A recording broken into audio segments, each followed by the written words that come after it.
Good evening, ladies and gentlemen. Welcome back to Rush Racing. Yes, it's a quick transition from Division 4 to Division 2. Sorry about the delay. Really do apologise. Not normally this late, but due to obviously the red flag with Division 4 earlier on today, we are running late. But we are here with Division 2 of a short quality round, Singapore, the Marina Bay of 100%, 62 laps of pure action and chaos, and it could be rain. Joining me for the first time ever in Rush history, Jordan. Good evening.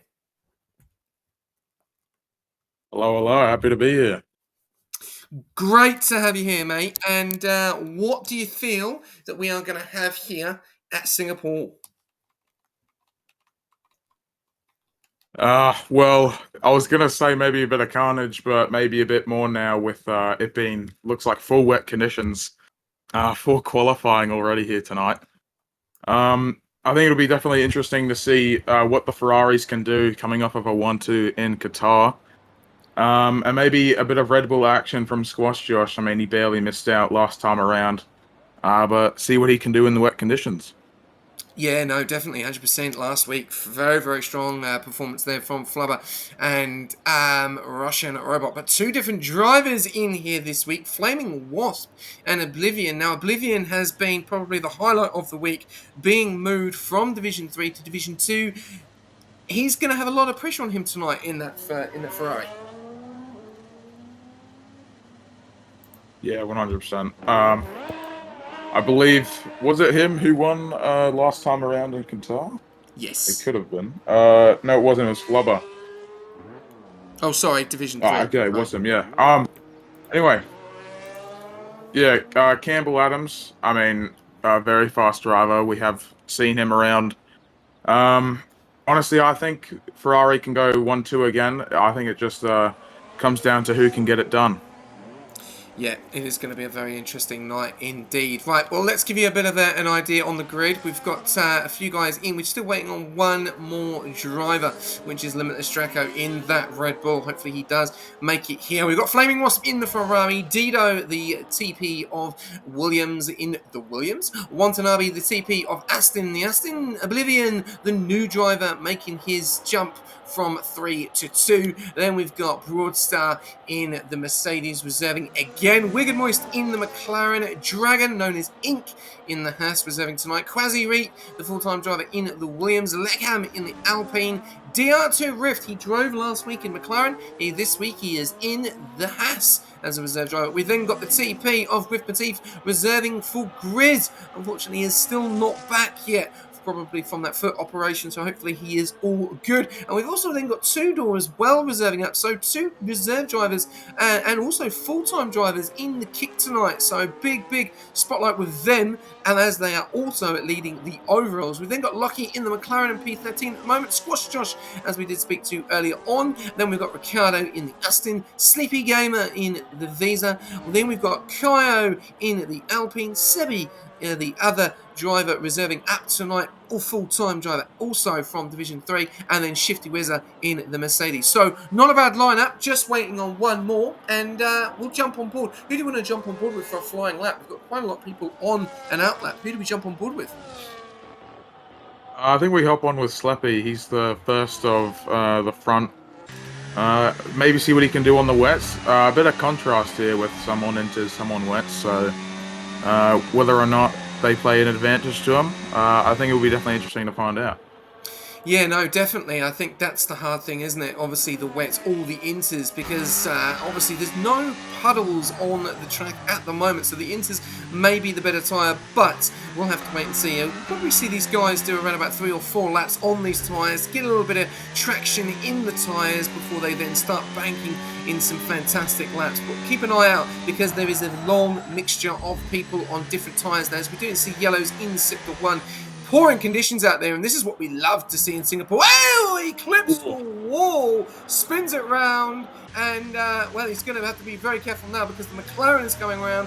I think he's got a Red Bull as well. No, he hasn't. He's got his teammate coming around. Oh, he nearly drives into him. Oh, he's got it all wrong here. Hopefully he can get out of the way and really well done there from Sleepy, but not the best starts there for him. Easy to do. Conditions out there very difficult at the moment.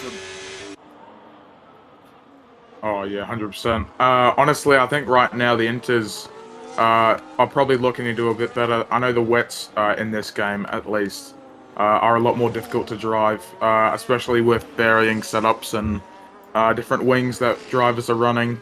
And as we just saw there from Slappy in the V-Carb, I mean, it just looks like a boat to drive around these very, very tight corners in Singapore. Yeah, it does. It's pouring conditions at the moment, and that hit there that he's done there, that's a bad hit. There'll obviously be a bit of damage to that Visa, and he'll go into the pits, or he may go around again. Let's have a look. A little bit of damage. Doesn't have any damage to the front wing there, so we'll have to wait and see. Yes, thank you. I've never met this guy, and I'm great to have him on board. And God, he nearly goes into the wall there, Jordan. He is having a mare at the moment in that Visa Cash App, Sleepy. Jeez, yeah, I mean, as we just said, the wets just look absolutely horrible to drive.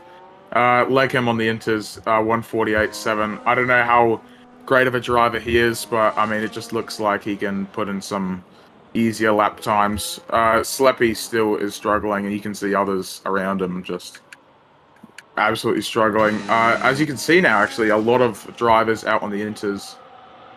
Maybe it is the Inters condition.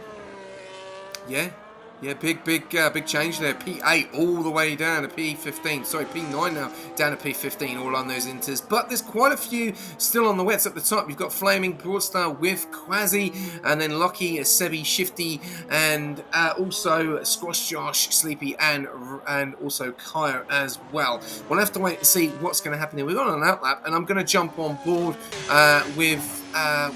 jump on board with. We've got Kyo there, and we've also then got Oblivion and also Wonton. So I think we'll jump on board with the man on the Ferrari in Oblivion and see what he's going to do. He's coming round into Sector 2 now.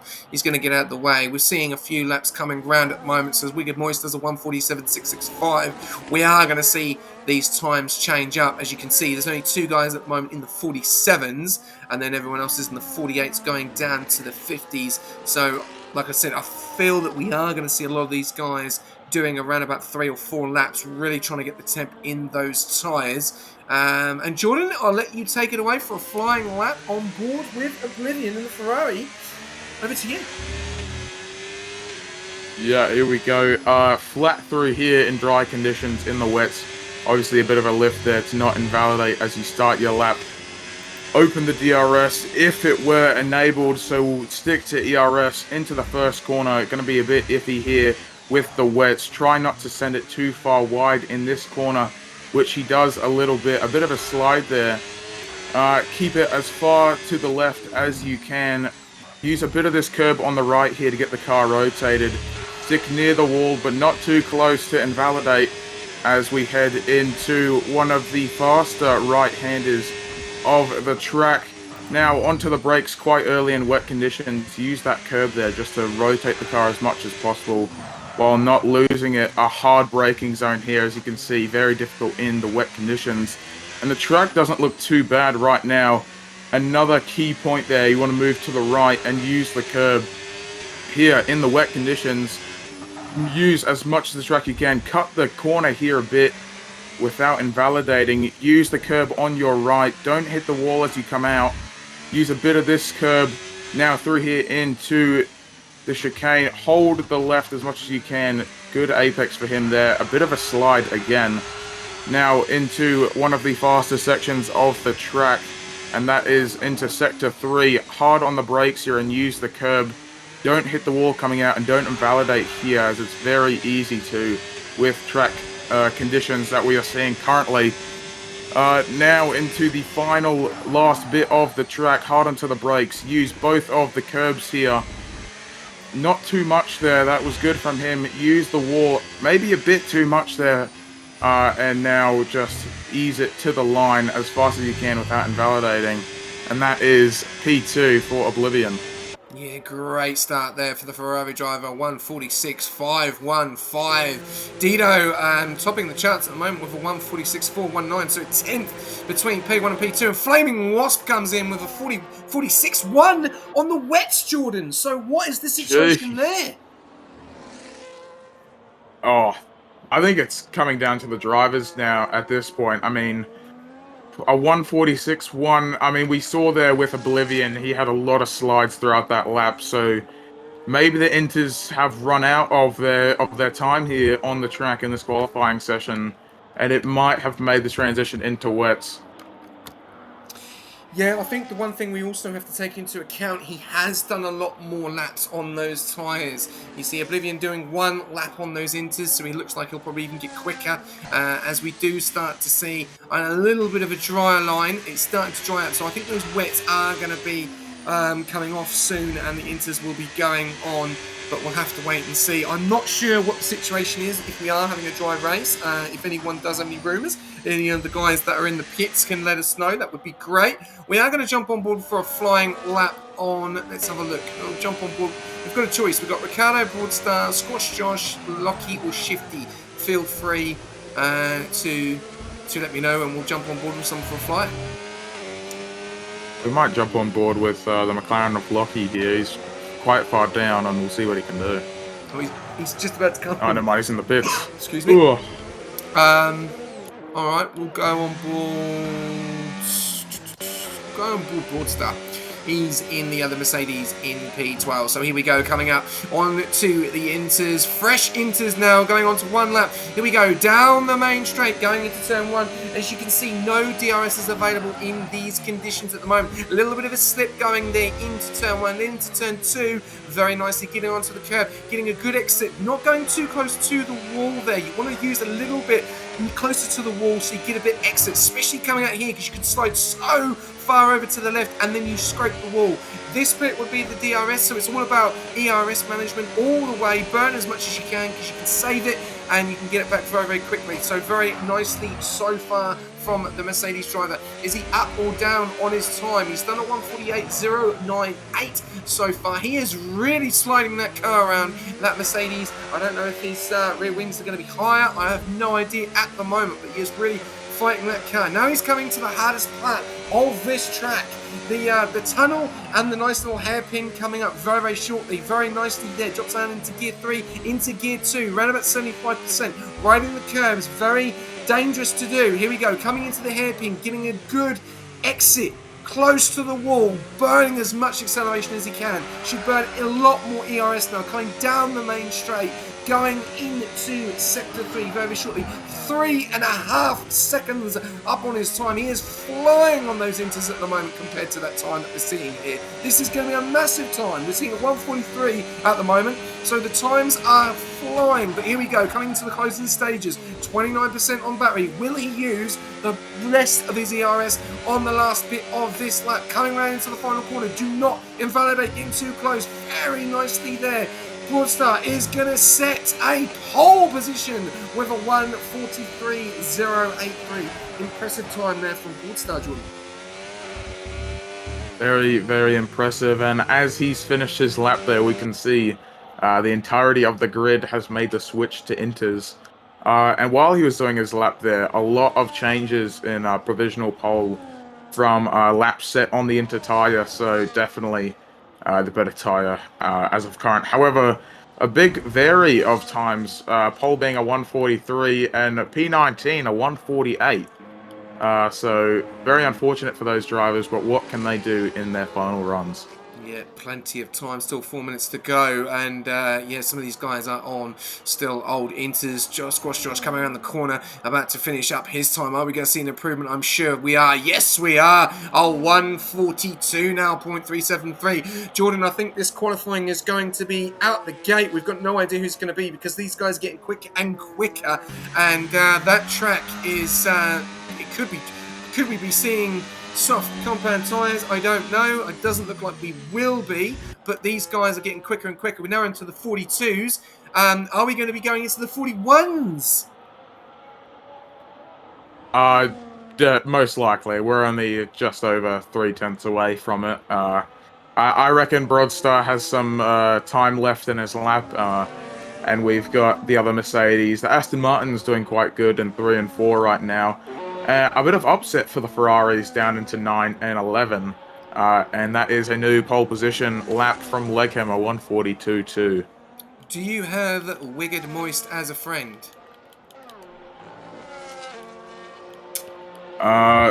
Potentially. Let me just have a look. If you do, that would be awesome if you could just send him a quick invite. We've just lost him.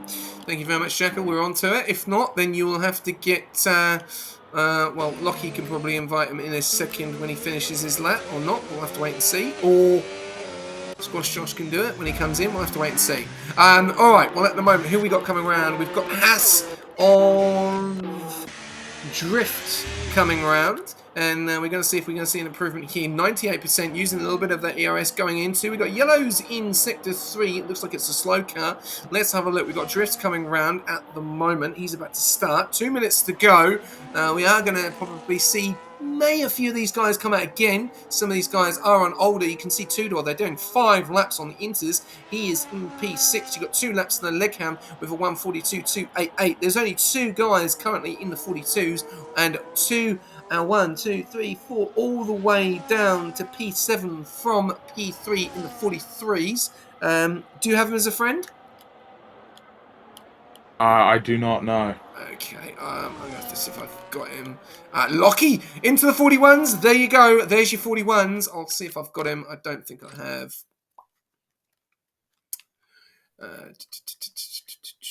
Just on board with Dido here in the Williams. He's really struggling around a lot of these corners, just sliding around much more than we saw Broadstar on his provisional pole lap just earlier. So we could see maybe a soft run. I don't know how bad they are, but as I say that, Ditto, a 146, nearly a second faster than Lockie. We could see a break into the 139s here as majority of our drivers onto their outlaps, all bunched up together, trying to warm up their tyres as much as they can. And who would be the next runner? Maybe the Haas of, I believe, Dragon. No, it will be Rift. Yeah. And he's up a second. That'll put him at a 146, maybe just in the top 10, depending what he can find. And to the line, what can he get? And it's no improvement. Wow. There we go. Very interesting conditions. Very unpredictable. Interesting. Interesting indeed. And yeah, that's obviously will go again on those older tyres. We've got an Alpine. It looks like it that is coming round, just jumping on board there, who's on an out lap, so they're not on a lap. A lot of people on laps at the moment, but we're not seeing any improvements. Let's have a look. Let's have a look on Sebi. Sebi's on a lap. He's 4 seconds up. He's coming around the last couple of corners as well. Some of these guys will try and save and get one last lap out, but they are running out of time. What's Sebi going to do? He was down there in P18. Oh, a little bit of a mistake. Up into P2 there with a 141.258. So still improvements, and we've got more guys coming around the corner as well. We've also got Oblivion. He is down there in Sector 2. He's 1.5 seconds up as well. So I've still got no idea who's going to take pole position at the moment, because it just still keeps seeing improvements all the time. We've got looks like we've got another Red Bull of Squash Josh, who's actually invalidated. He's on an outlap, and he's not going to be able to get out around again. So Squash Josh is going to stay P5. That is going to hurt him. He could fall down the order massively here, Jordan, not setting that time and running out of time. Oh, 100%. Probably a big upset for him, coming off of a very well-earned podium from him last time around. And Rift, the first Haas to make it to the line. It's an improvement. By how much? 6 seconds, and it gets him P3, just in front of the McLaren. And Dragon, the other Haas, a 142. He's 4/10 quicker than the Williams, and this is very, very unpredictable. What can others do? Ooh, Oblivion into P3. It's all changing up. We've got the Alpine. I'm just trying to keep on board with everyone. Kaio is actually invalidated. He's done. He's going to stay down in P18. He's not going to be happy with that. Behind him, he's got the Aston Martin of Ricardo. What's he going to do? He has a little bit of a slide there up into P4. We've got changes. We've still got changes. Lockie goes into P3. Shifty goes into P3. Broadstar goes pole. Everything's going on. What about Dido? Is Dido going to be able to take pole position now? He's coming into Sector 3 right now. We've got more movements as Quasiri up into P5. Dido into P4. Flaming Wasp into P3. He's the last person. Can he take pole position here at Singapore? Yes, he can! 1:39.914. And we've got Once Navy, but he's invalidated. And look at that. Dido takes pole position with a 1:39. The track definitely did warm up at the end, and what a climax for the qualifying here at Singapore Division 2, Jordan. Oh, definitely. A bit of an upset there for the Ferraris and for the Red Bull team. Ferraris can't even get into the second row. And down in 16th, Squash Josh, the Red Bull couldn't get it done. Only a 1:42.3 for him, and wow, what a difference we saw from the start of the session on the wet compound down to the inters and cracking the 1:39s and just barely missing out Broadstar in the Mercedes on the front row at least for him. Yeah, definitely. What a night there for these guys. Dido taking P1, Broadstar P2, and Dragon P3. And there, we did say earlier on the situation there with Squash Josh, unfortunately getting that obviously invalidation at the end there, not being able to go again. It really did hurt him. Yeah, it's going to be a long race though, so there's a lot of things that can happen here, which is going to be very, very exciting to see. I'm definitely looking forward to it as well. But yeah, I think the qualifying was absolutely epic, and I'm looking very, very forward to seeing what happens here, especially with some of the guys which you don't really normally see them that high up the grid. Yeah, 100%. Especially with these endurance races, full race distance, you know. Starting on pole, you can lose it and finish last, or those in the middle.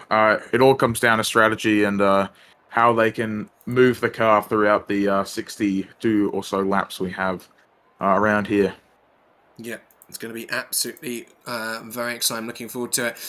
Jordan, do you want to take away the start of this race? Absolutely. We are just waiting for these guys to get ready and getting their setups on. Looks like we are dry conditions. We don't know if we're going to see a wet race, but over to you, Jordan. Alrighty, here we go at 5 red lights. Starting from pole, Dido. He has a good start, but Broadstar's right there with him. They're going to go too wide into turn 1. Dry conditions, starting on the mediums for both of the drivers, and Flaming just behind Dido. He's kept his nose in it, and Broadstar's taken the lead after turn 1 and 2 ahead of Dido. A bit of changes from behind with Aston Martins moving around, V-Cubs moving around, and into one of the more difficult corners of the track. Will Dido have a look? Oh, no he won't, but Flaming is right on his diffuser. He has to back out of it for this hard-braking corner. And very, very interesting start there. Not too many changes up the front, but Squash Josh only making it into 15th. Yeah, Leghan, the only driver on the hards in the Alpine at the moment, holding on to that P12, got very, very quick medium runners behind. We've got drama here as Oblivion is round! Oblivion is round in P19, sorry, P13 down to P19. He's had a spin. He is going to join the back of the crowd. Doesn't have damage on that left and that front right, so he's okay at the moment. But Is that going to hurt his race? We'll have to wait and see there. Down in P19, we've got Watanabe and Sebi going at it. There is battles going on very early on this race. We've got 61 laps remaining. It is a long race. And we've got someone that's just gone straight into the wall there. And I think that's Whiff. Whiff has gone straight into the wall. He's lost his front right plate. So one that kicks out is definitely going to be coming into pits. He's going side by side with Kaio. Kaio then has to go off track. That will be looked at by the onboard steward there. 100% lap 2 notified there. Whoever the onboard steward is, we will jump on board and just quickly find out. I will take it back to you, Jordan, at the front. What is going on? I mean, not too much. Everyone's kind of getting settled in. Lap 2 now. I think that's all you can do in these long races. You gotta get stuck in, make sure you don't ruin your race too early. And down in 9th place, Wicked Moist, the second McLaren. He's up 9 places from the start. Our most gained driver, and down the bottom, unfortunately, Oblivion, the Ferrari, 9 places lost. Very, very unfortunate for those two, or for Oblivion. Very fortunate for Wicked Moist. And up the front, Flaming up 2 positions, the Haas losing 1, and Williams. So the Williams are on for a double top 5 here. As Quasi has a look to the Haas, nearly running into the back of him. DRS open now. Not too much battery usage here. No one wants to really go for an early move. And Dragon looks like he's gone with a little bit of a lower fuel strategy, as we can see on his telemetry. And Broadstar looking cleanly in the lead here for the foreseeable future. Yeah, he's doing a great job in that 2.5 tenths, but he's got serious pressure with the Williams driver of Dido as Flaming Wasp does the fastest lap. Then it goes to Sleepy with 1:33.377.8. As then we got move going on here. Sorry, Dido is gone for the move on Broadstar for the lead again. This race looks like it's going to be very exciting, Jordan. We're going to see a lot of battles, as we can see. P1 all the way down to P14 on a DRS train. Oh, easily. And as we just saw there from Dido, turn 1 looks to be a crucial overtaking as Broadstar sends it into one of the harder corners of the track, and he regains his lead. So that's 2 moves for the lead we've already seen. Lap 3 out of 62. As I was saying, turn 1 looks to be one of the more crucial areas for the overtake. A long straight with DRS and battery, depending on how much you use. Definitely going to be something to look for. And Flaming looks like he wants to get into the fight here. And he's very, very close to Dido, not letting go. This is actually fantastic from Division 2. We have got a long, long way to go, and we are seeing action everywhere. We're seeing Flaming getting right to the back of Dido. Look how close he is. He's just ready to go for a move, and he is ready to pounce, and he's going to go for it. But as Dido gets the move done, as Flaming now gets involved in it, we've got Broadstar staying in right behind at the moment. Flaming Wasp into that P2. He is ready to pounce. They are so close together. One bad breaking point, and it is carnage on your front wing there as Flaming Wasp goes for a move there, burns a bit of the ERS, gets the move done, and takes the lead of this race. Flaming Wasp into P1, Dido into P2, and Broadstar into P3. But look at the traffic. There is so many cars, and we've also got Quasi there in P4. So Williams having an absolute fantastic night so far. P2 and P4, Jordan. Yeah, very, very huge for them. And as we just saw, that turn 1 area, Broadstar goes for a move again, as he did to Dido in the last lap. But Sector 3 there on lap 3, Flaming starting from P3, and now halfway through lap 4, he's well and truly in the lead by half of a second. So I think it's going to be very interesting to how these drivers can keep up with each other, how they can use each of their pace to kind of get away from the rest of the grid there, as the other Williams of Quasi starts to close into Dido just a little bit. And a bit of a gap has formed down the back. 14th has been cut off from the rest, which is not ideal for the second Ferrari. And Squash Josh up into 13th, looking for a good recovery. Yeah, just talking on that, Dragon has dropped. He's dropped 3 full positions, and he's now falling into extreme pressure as Lockie's got the move done. I'm just trying to see if there's any damage there. Hearing in the comments that there might be a bit of damage to the Williams driver of Quasi. No damage to Ink's car there. He's just lost a little bit of few places, but very, very difficult. We've seen Haas now in P8 and P10. Talking about that P14, yes, he's got back into the DRS there. So has Kaio, so has Wonton, and so has Sebi.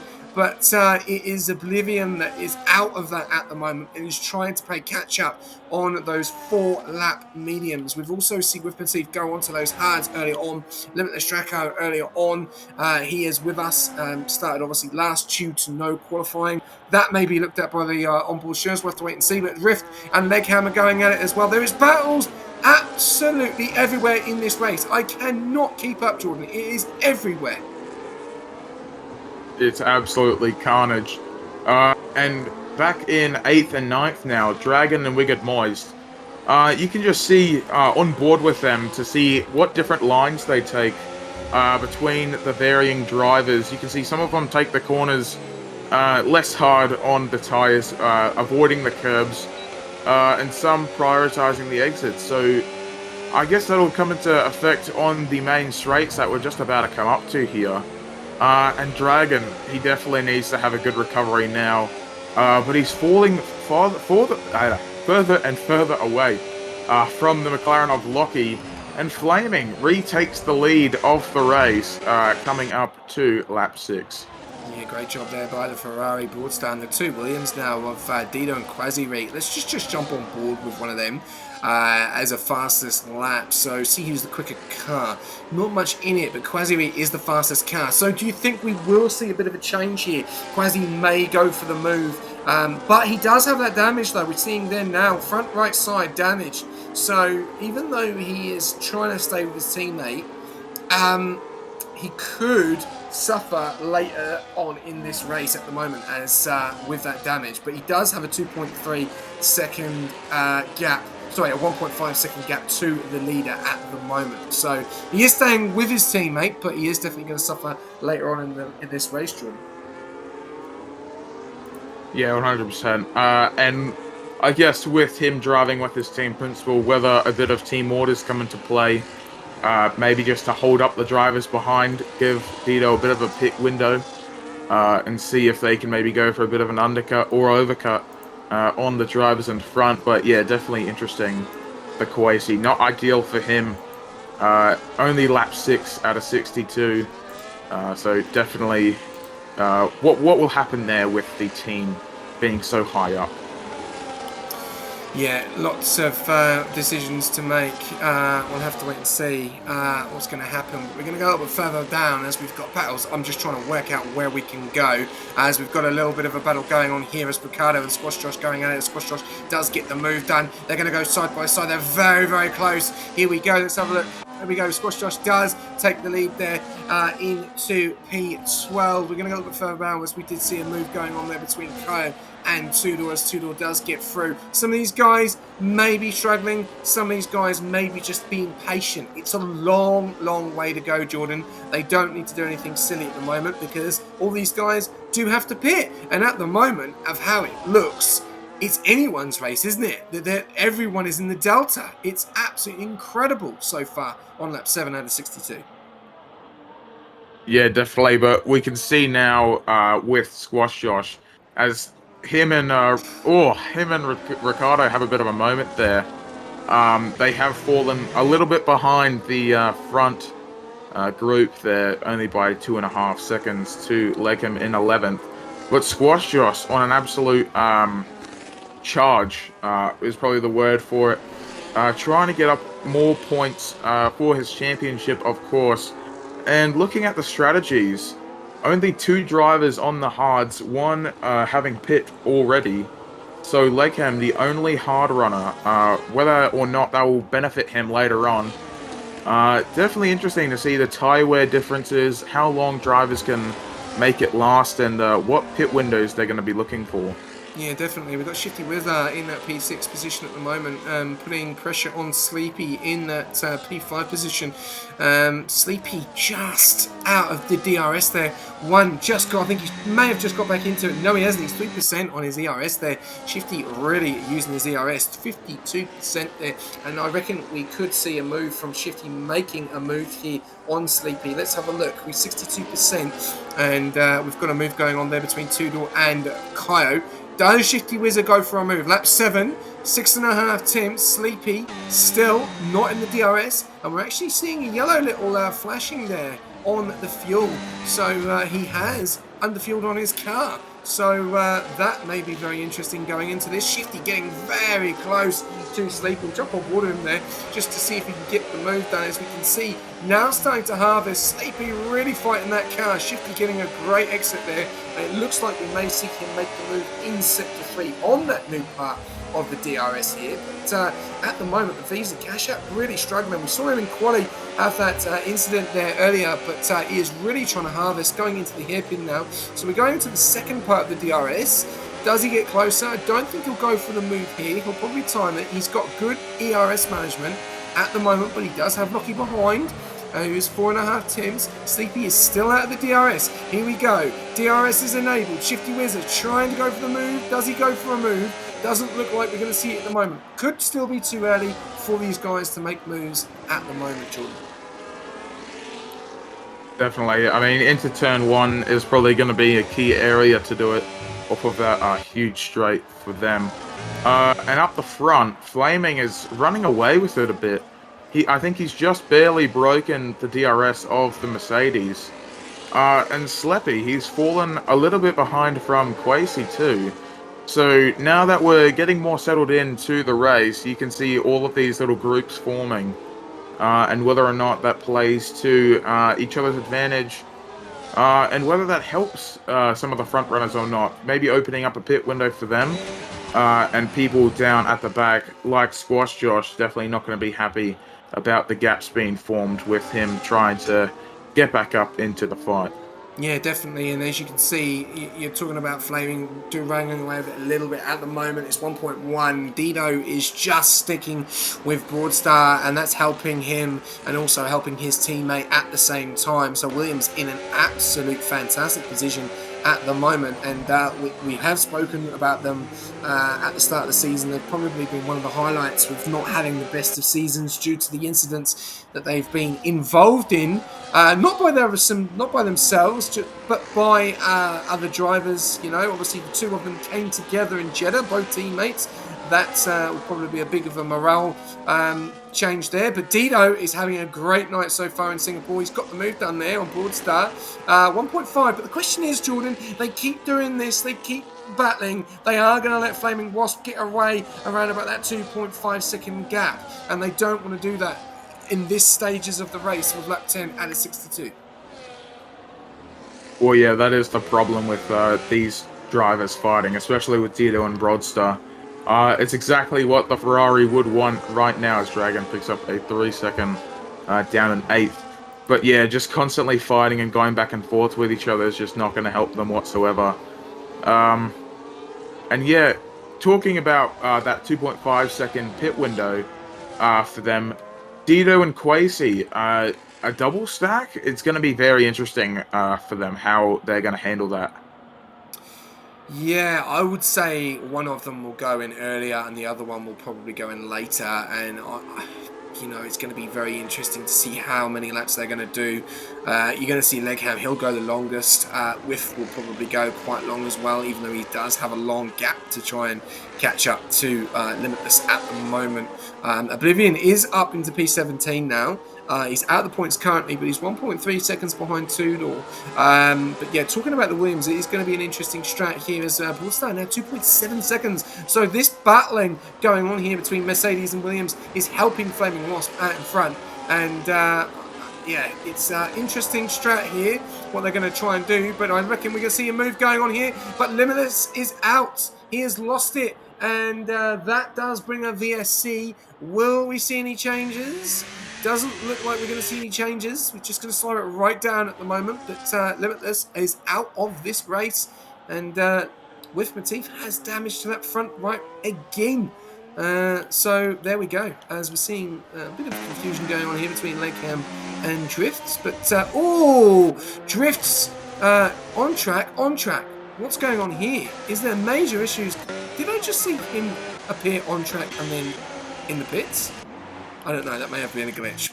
I don't know what's going on there. I did see him appear and then reappear. But a few guys making the decision to pit on lap 11. Very early there, Jordan. Yeah, I mean, very, very early. I think they were hoping the VSC stays a bit longer to capitalize on losing less time in the pits. But, I mean, that was a very, very fast VSC. And in doing so, it's kind of helped Broadstar a little bit. He's got a little bit of a gap on Dido. I mean, with DRS, it'll probably fizzle out, but Flaming probably hoping to benefit from that a lot more, but didn't. Squash Josh, however, has up into P10, and he's only a second and a bit from Lakeham, our only hard runner.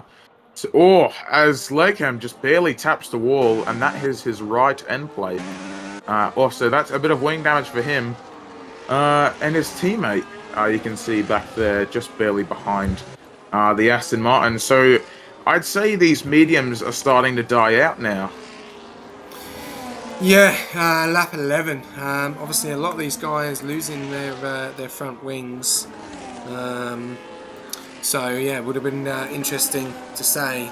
But Limitless is gone, so we are going to continue. We do see one of the guys coming in. Legham is coming in, so he not happy. Obviously, probably pitting straight away for that front wing. But yeah, Flaming Wasp at the moment 2.7, nearly 3 seconds. Currently. Yeah, no, very, very dominant from him so far. Lap 12. Oblivion only in 14th still. He's recovered from that bit of the gap that he was very, very far behind. Coming up on two-door now as he makes the move, as I was just saying that. And yeah, Flaming now 3 seconds as Dido and Broadstar are still battling it out. And that gap between P4 and P5 has also fizzled out. So that also is quite interesting for this pit stop window. Yeah, getting very interesting to say the least. As we see, Broadstar now separates the two Williams. We've got P2, Broadstar, and Quasi. So that does help out one of the Williams drivers. But we did see that damage earlier on. Is that now going to start to affect him as the closing stages in this race at the moment? We'll have to wait and see what happens. But Flaming Wasp doing a fantastic job on his debut tonight and showing what he's capable of, and well, Ferrari leading the points and doing a great job after what has happened over the space of 24 hours with obviously Oblivion going in there and Lamb as the new team principal for the remainder of the season. But Oblivion doing a great job. He's into P13. He had that spin early on. Now he's getting into a little bit of momentum, and that's all it needs. You know, there's a long way to go. You can physically make mistakes and still have a real good opportunity of scoring good points or even getting a podium or even winning the race, as we're seeing moves happening here. Dido losing out to Broadstar, so the Williams now P3 and P4, but they're 3 seconds behind Flaming Wasp. But it's not the biggest gap of all, because anything can change. Pit lane, strategy, safety car, everything all can change in the closing stages of this race later on. But at the moment, a great job from the Williams and a very good job from the Mercedes as well in P6 and P2. Yeah, definitely. And the V-carb of Sleppy, just been watching him for a while with his under-fueled car. Right now, it's going to be a lot of pushing for him, not much coasting and early braking as he makes the move. Oh, and maybe a little bit too hard on the brakes, or maybe outbroke himself. And he's very, very lucky to get away without causing any damage there. Actually, has Quasi gotten anything from that? I don't think so, as they go too wide through Sector 3. Oh! Jeez, they just don't want to give it up. And Sleppy gets through. Oh, what a move! jeez. What a move! That was not a good area. Oh, he went for the move, and he's also going to come under extreme pressure as well as Shifty goes around the outside. Oh! Quasi Reed's in a bit of trouble. He just needs to try and hold the position at the moment. It looks like he's had a massive smack into the wall, though. And now Lockie's getting involved as well. And they're going to go side by side as well. Don't fight it. Don't fight it. You've got damage. Try and hold on as much as you can. He's gone from P3 to P7 with that incident, and that's definitely hurt him there. And he's going down even more because now Wicked Moist is getting involved. The other McLaren, Williams, is being absolutely dominated at the moment. Now with that damage and that incident, he's dropping down to P7. I think we could see a pit stop here, which is going to hurt his race, but we know he's got the pace, Jordan. We know Quasi Reed has got the pace, but at the moment he is fighting to hold on with that damage, and he's going side by side with the McLaren through the lovely part of the tunnel vision there, and Squash Josh is getting involved in this as well. We could have some damage coming up very shortly, but Quasime holds on and stays in that P7. Bit of drama there on that whole lap. Yeah, I mean, as I was just mentioning about Sleppy, a bit of a questionable move through there. Maybe not the best overtaking zone. I believe he may have put that Williams into the wall. We do know Quasi already had that wing plate gone, but I mean, I guess that bit of wall maybe unsettled the car a bit, and yeah, from P3 to, or P4 to P7 is not a good way to get an overtake done. But anyway, with Sleppy, he's underfueled the car, as we can see on the telemetry, and a lot of pushing, I'd say, for the duration of the race. It might hurt him at the end a bit. He might be underfueled, he might not make it to the end. So definitely see what he can do there. It might cost him a bit of positions, as Broadstar and Dito are still going back and back through 2 and 3. And it's just absolute chaos through the grid. Sebi, he's done his pit stop already into 17th. Wattenby into 18th. And Quasi hasn't pit yet. He wants to hold on as long as he can. And Broadstar finding a bit of pace. It's only 2.5 seconds out of Flaming. Yeah, you can definitely sell those mediums are going off at the moment, but Dito's holding on in that P3. Sleepy doing a fantastic job as well. This race has been fantastic, I've got to say. There's been some fantastic battles, very, very clean, and some of these guys still going for it. We're on lap 15 out of 62 at the moment. But yeah, there's a lot of drama going on.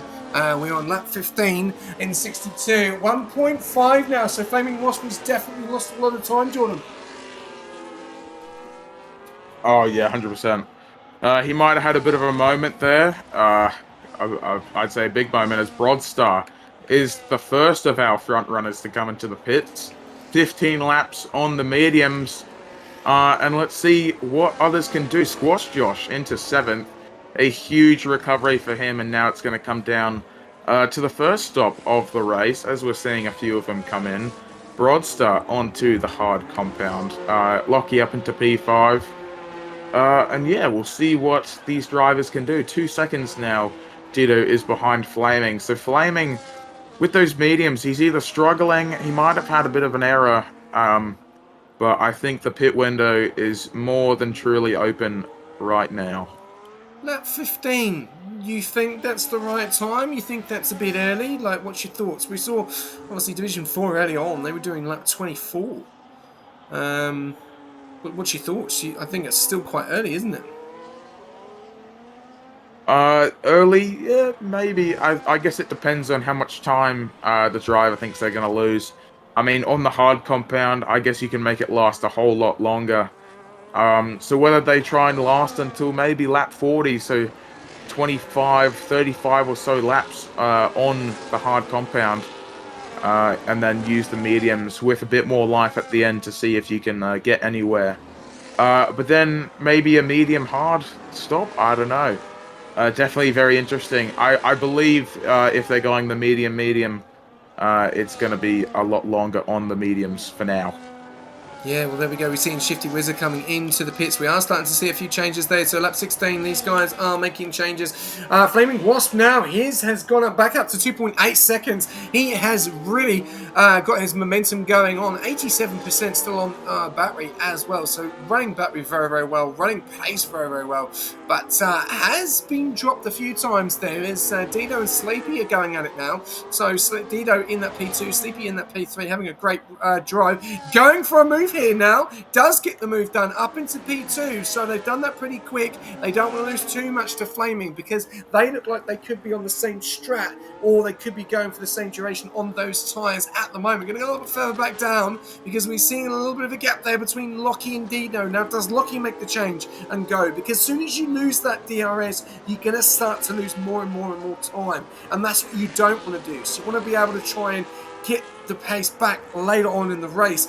And it looks like the Broadstar and also Shifty Wizard are going for that big undercut on the guys at the front.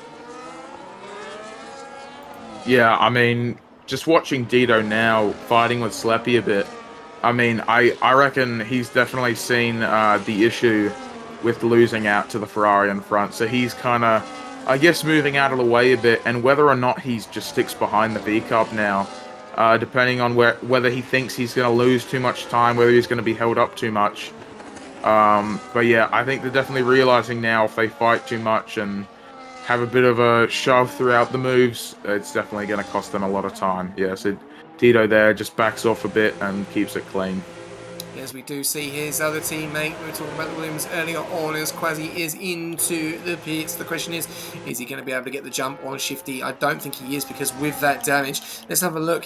Here we go. He's going to be changing that front tyre, or sorry, the front wing, changing those tyres. Broadstar goes past, so he's lost the position there, and he was battling him earlier on, and he's going to lose another one. Quasi is going to miss out massively here, but we know he's got the pace, so keep an eye out on Quasi down there in P18. He's definitely got the pace. Dido is under extreme pressure from Sleepy. Still 3 seconds though, so these guys are still holding that gap quite well, aren't they? To Flaming. 2.8 between 2.8 and 3 seconds. Doing quite well on that gap. Yeah, I mean, whether it's intentional or not, that little bit of clean air they have between the Ferraris probably helping them a lot. And I just saw with Dido and Sleppy, they're playing a bit of DRS chicken here, helping each other out when they can, just getting the move done quickly and helping each other out with DRS. And in doing so, they've kind of given themselves a little bubble between 4th and 1st. Squash Josh, actually, on the charge for 4th, on Lockie, the McLaren. A good recovery for him so far, but yeah, just helping each other out as much as they can. Different teams. As Dido makes the move to the pit lane, laps 19, 18 laps on the medium compound. So, yeah, strategy. What are we thinking?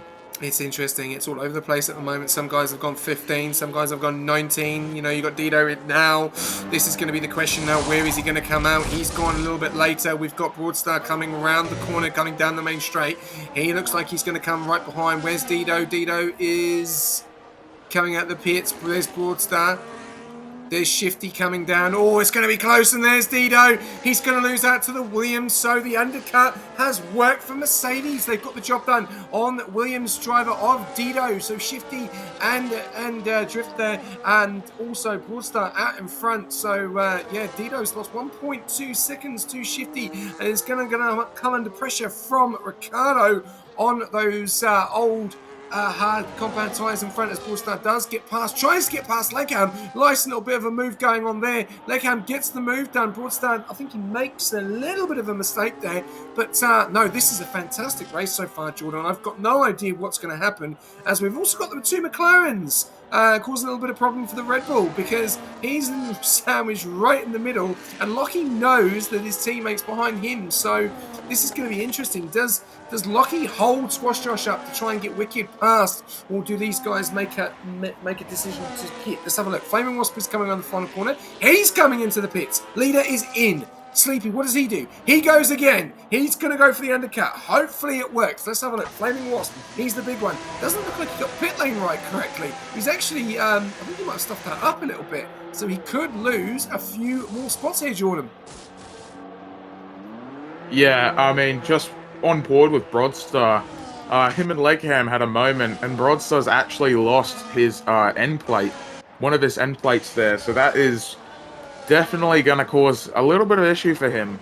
But with the strategy here, Flaming has been well and truly undercut by both Dido and Broadstar. And now Broadstar's got his teammate to try and hold up Dido and Flaming. So maybe the lap 15 pit stop was crucial for him. And depending on how much they get held up, can he take the lead of the race with the tire offset that he has? 4 laps to Dido and 5 laps or so to Flaming. Well, And Flaming's actually on the medium, so he's going for the medium hard. interesting strat. Interesting strat. He's actually lost out as well, which is massive. You know, he's gone longer and lost out more. And we've also got Sleepy, so we'll probably see Sleepy coming in because he doesn't want to lose out. He's 4.7 seconds to Lockie, and Squash Josh is right behind. There's a nice little battle here between McLarens and the Red Bulls, just like in real life, in the real Formula 1, between Lando and Piastri and Max. And it looks like we are going to see that again as Legham and Broadstar going at it again. As Legham does get the move done back over Broadstar. And Broadstar must be getting frustrated here because he's on old 4-lap hards. And Legham is holding him up big time. Squash Josh loses out. Sorry, no, he goes into the pits. Squash Josh is into the pits. Sleepy's gone another lap. So, interesting. These are interesting strategies we are seeing here as both McLarens are in P2 and P3 and they've decided not to stop, which then means they are going to have longer on those tyres. Question is, how long is it going to be before they start making pits? Because Squash Josh is about to come out and he is going to... Is he going to lose another position? No, he's going to... Oh, Sebi's lost it. Where has Sebi lost it? Where's that? Is he retired? I think he's retired. He's retired in the pit lane. Where's he He's retired in the pit lane. 20 laps in. Interesting. Interesting indeed. Yeah, something that we don't want to see, pit and quit. But Broadstar and Legham still going at it. Legham still keeping that position. And yeah, it's still going on at the moment. Oh, throttle issues. Okay, all good. No drama. 4.6 seconds. Lockie to Sleepy. When's the leader going to pit? Jordan.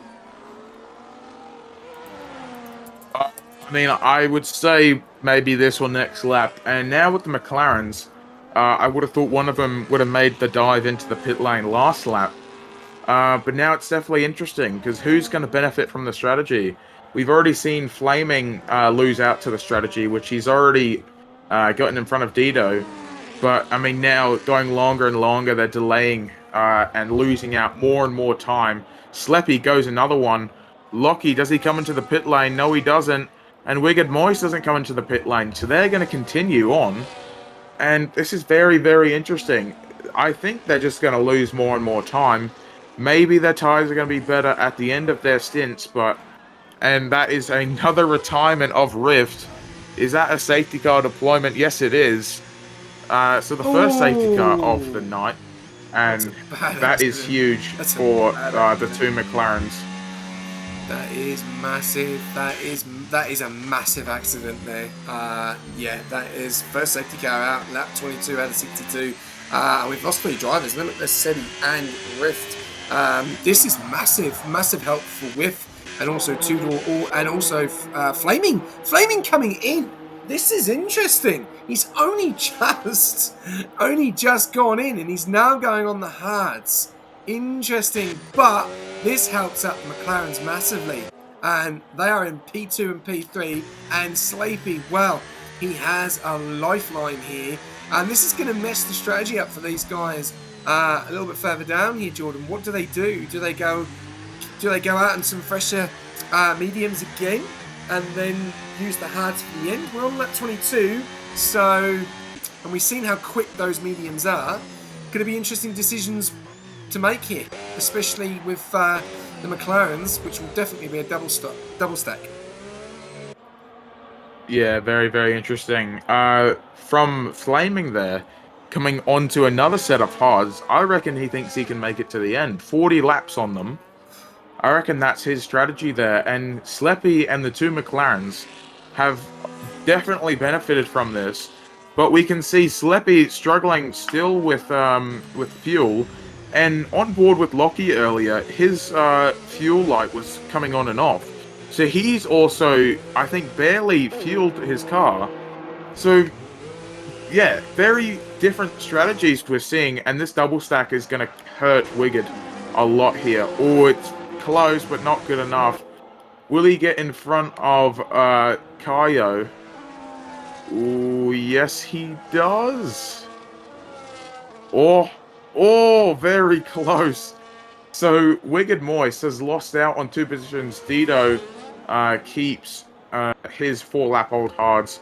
And Dragon now, a new race leader in the Haas, 12-lap-old hards. Yeah, interesting. Dragon is obviously going to keep going. He's obviously happy. He does have that 3 second. He's the only driver that does have that penalty at the moment. We've got 17 guys left.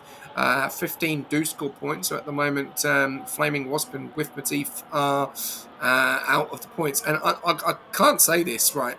Flaming Wasp has absolutely been done over here. He has gone from leading this race to now being P16. How things can change in a heartbeat. We saw Oblivion earlier on struggle. He's actually overtaken his teammate by making that stop. Oblivion is now into P11 and Flaming Wasp is in P16. Have Ferrari done...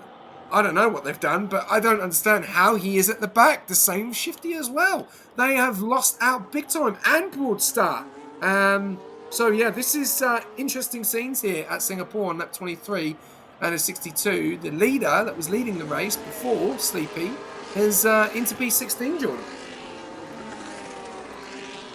Yeah, I mean, his pit stop would have cost him a lot of time, but whether he can make those tyres work to the end comes down to the driver, of course, and Broadstar.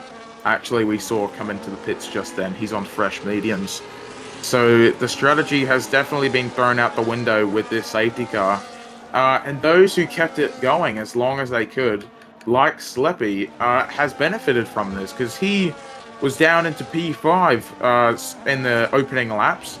And now, because of his extension, he's starting from P2 with very fresh hards, which will definitely give him a benefit in the safety car restart here. So now we're pretty much just waiting on the Sauber of Whiff, who is very, very far behind. Yeah, and Flaming Wasp is retired. Oh no! Flaming Wasp is retired. Wow. Yeah, okay, so... Yeah, very, very interesting after dominating the opening laps. That is... Wow. Okay. I'm shocked. What's happened there? I'm speechless. What has happened there? Like what? Yeah, that's interesting. Very, very interesting. I put my wing on flyer. I guess the strategy calls may have ruined him. Actually, did he crash out on track? Oh, he did. He hit the wall. He hit the wall? Yeah, we just saw on board there with Whiff, Flaming was in the wall. He lost it on the safety car. How in the world has he done that? But we move on, I guess. Only one Ferrari after a 1-2 last weekend. Wow. A very, very big upset for them. And Squash Josh, P10. I can see you being a Squash Josh fan here, Jordan. You mentioned his name quite a lot. Do we have a Squash Josh fan in the comms box? Oh, not really. Just looking to see what the Red Bull can do after his upset in qualifying. I've heard he is a fast driver, so just seeing what he can do, to be honest. Yeah, all good, all good. I cannot believe that Flaming Wasp has retired. I don't know what's happened there. That's going to be interesting if he has been there or he has retired, but apparently we'll have to wait and see. Obviously, the TP may let us know, or someone may let us know in chat, but we'll have to wait and see. But if you are tuning in with us, we've got 25 laps out of 62. Dragon is leading the way. Sleepy in P2, then Dido, then Ricardo, and the two Astons. What a night they're having. They're P4 and P5. How things have changed in the matter of laps since this safety car. The qualifying was insane. The race has been insane. And, well, we've got plenty more racing to go. We've then got Lockie down there in P6, Quasireet in P7 having that damage earlier on. He's now got a fresh wing, so he'll be back up to where he was, I'm sure of it. We've then got Kaio down there in P8, who has struggled in this race, but has kept it consistent, and he's got into a very good spot now into P8. We then got the other McLaren of Wicked Moist in P9. Did miss out there, unfortunately, with the double stack, so that has hurt the McLarens, but he's only lost a couple of positions, so still good for McLarens. We saw earlier that Jordan was mentioned about Squash Josh. He is up into P10. Good drive from him so far. We've then got Oblivion, who had that spin earlier on in the race. He's up into P11. We've then got Legham, who's had a fantastic battle with Broadstar. He is down into P12. I'm sure he will be pushing on with that no damage to that car as well. We've got Broadstar, who's behind him, who's been battling in P13. We've then got Tudor in P14, Shifty Wizard in P15, with Matif in P16. We've just lost Flaming Wasp, which we're still waiting for a little bit of information to find out what's happened. We've then lost Rift, Sebi, and Limitless Draco. Jordan, I will let you take it away on board with Dragon for the safety car restart. Yeah, so slowing down the pack as much as you can. I mean, this is quite a big straight to be going this slow on. So, I mean, trying to throw off the drivers here with tyre temps and Sleppy right behind him. Very, very fresh tyres. He's got a 12-lap offset. Dido on a little bit older tyres. He didn't come into the pit lane. Only an 8-lap offset between him and Dragon. So both on the faster tyres. What can they do at this restart? Dragon will definitely be looking to get a good getaway here. As the safety car's in the pit lane and we are going green. Use some on that battery. Doesn't invalidate, and he has a little bit of a snap there. And he has well and truly gotten away from Sleppy. That is a huge restart for him. So he'll keep the lead of this race into turn 2. A good exit for Sleppy would be ideal, and he has a bit of a moment again. And Dido's right behind him. The two Aston Martins also on the charge. Dragon looks like he's got a nice lead, and Sleppy kind of swerving a little bit, trying to get those tyres up to temperature. And yeah, recharging that battery. All looking good so far. Nothing too crazy. Yeah, definitely. Dragon being on those very old tyres. He's doing quite well at the moment, keeping that gap. But how long is it going to be before Sleepy gets right up to his rear and ready to make a move? And also Dido as well. And Sleepy is on the fresher hards at the moment, 3 laps. So yeah, it's going to be very interesting between the front 3. Well, also the top 5, because you've got 11 lap hards, 10 lap hards for the 2 Astons, 7 for the Williams, 3 for Sleepy, and 15 for Dragon. As we've got a bit of drama going on here between Oblivion into the hairpin, as there's Leghammer's lost so many spots there, down into P14. So he's lost 2 spots, 1 to Tudor and 1 to Oblivion, as Oblivion goes for the move. Oh, he goes for send there, and he pushes, looks like Broadstar into a wall. That will be looked at, I'm definitely sure of that. Lap 26 will be looked at there, so that has been noted. So we'll have to wait and see what the audience will say there. But yeah, he's gone for the move, and looked like he didn't give Broadstar much room. We'll have to wait and see what happens. He's up into P13 now. It's getting a bit aggressive out there now. We're seeing Broadstar. No, Shifty Wizard's now going to make a move on the left-hand side. He makes the move and gets the move done. Broadstar then gets held up behind. And Oblivion down into P14. Broadstar trying to go from the outside. Oh, as Oblivion has a bit of a split there. And then he goes into the side of Broadstar. They're having a nice little battle. And guess what? Broadstar has lost his front plate again. And we're only on lap 27 out of 62. Does Oblivion have damage as well? I think he does to the bottom left. Yes, he does. So Broadstar's lost his right. And Oblivion's lost his left. So, a bit of drama there at the back of the pack. Well, yeah, you can see on board with Broadstar, he's lost a huge chunk on the right side of his wing. So that will definitely slow his performance down. So that is very, very unfortunate from him after leading a little bit of this race and fighting up in the podium positions. And yeah, I'd say a bit of a dirty move there from Oblivion. It was a little bit of a push and shove.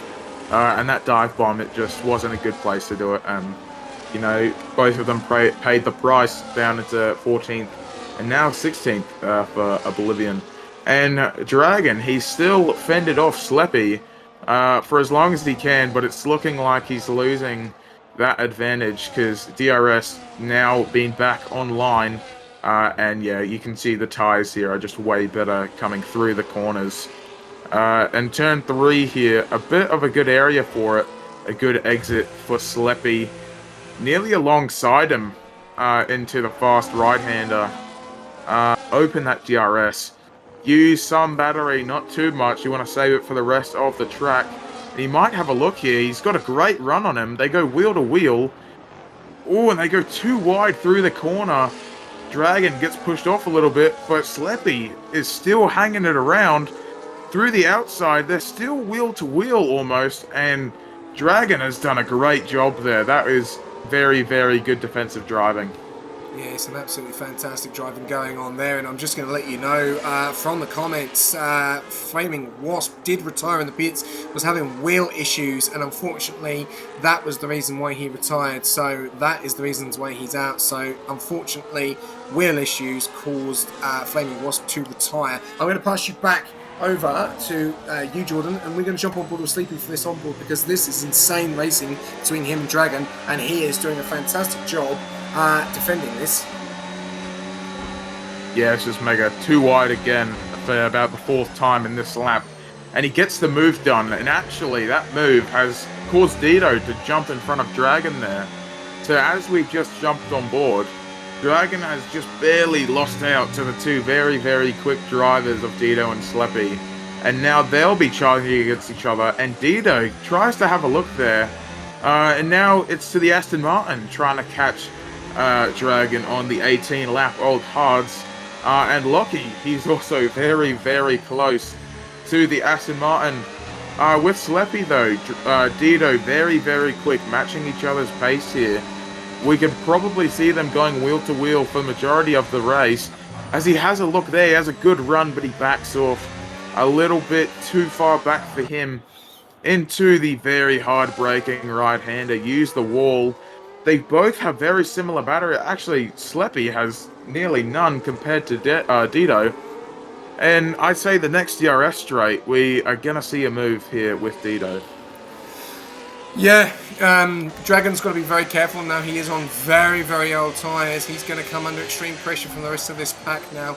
But Ricciardo is not far behind him as well, so we have to keep seeing how that's going to go. But Lockie's behind that as well. But yeah, definitely, Dido is definitely ready to pounce. And with Flaming Wasp out of this, he was probably the one to watch out for. This could be a free run here for Dido at the moment, because he is really putting the pressure on Sleepy, and it looks like he is going to go for a move. The question is he going to be able to gap him and try and pull away? That will be the question, as we're just going to jump on board with Dido, and looks like to go for a move. Or will he go for a move into turn 1? Doesn't look like it. We're going to stay on board with him, because it looks like it will be turn number 2 or 3, and very nice. You can see they're so much more quicker in some of the exits.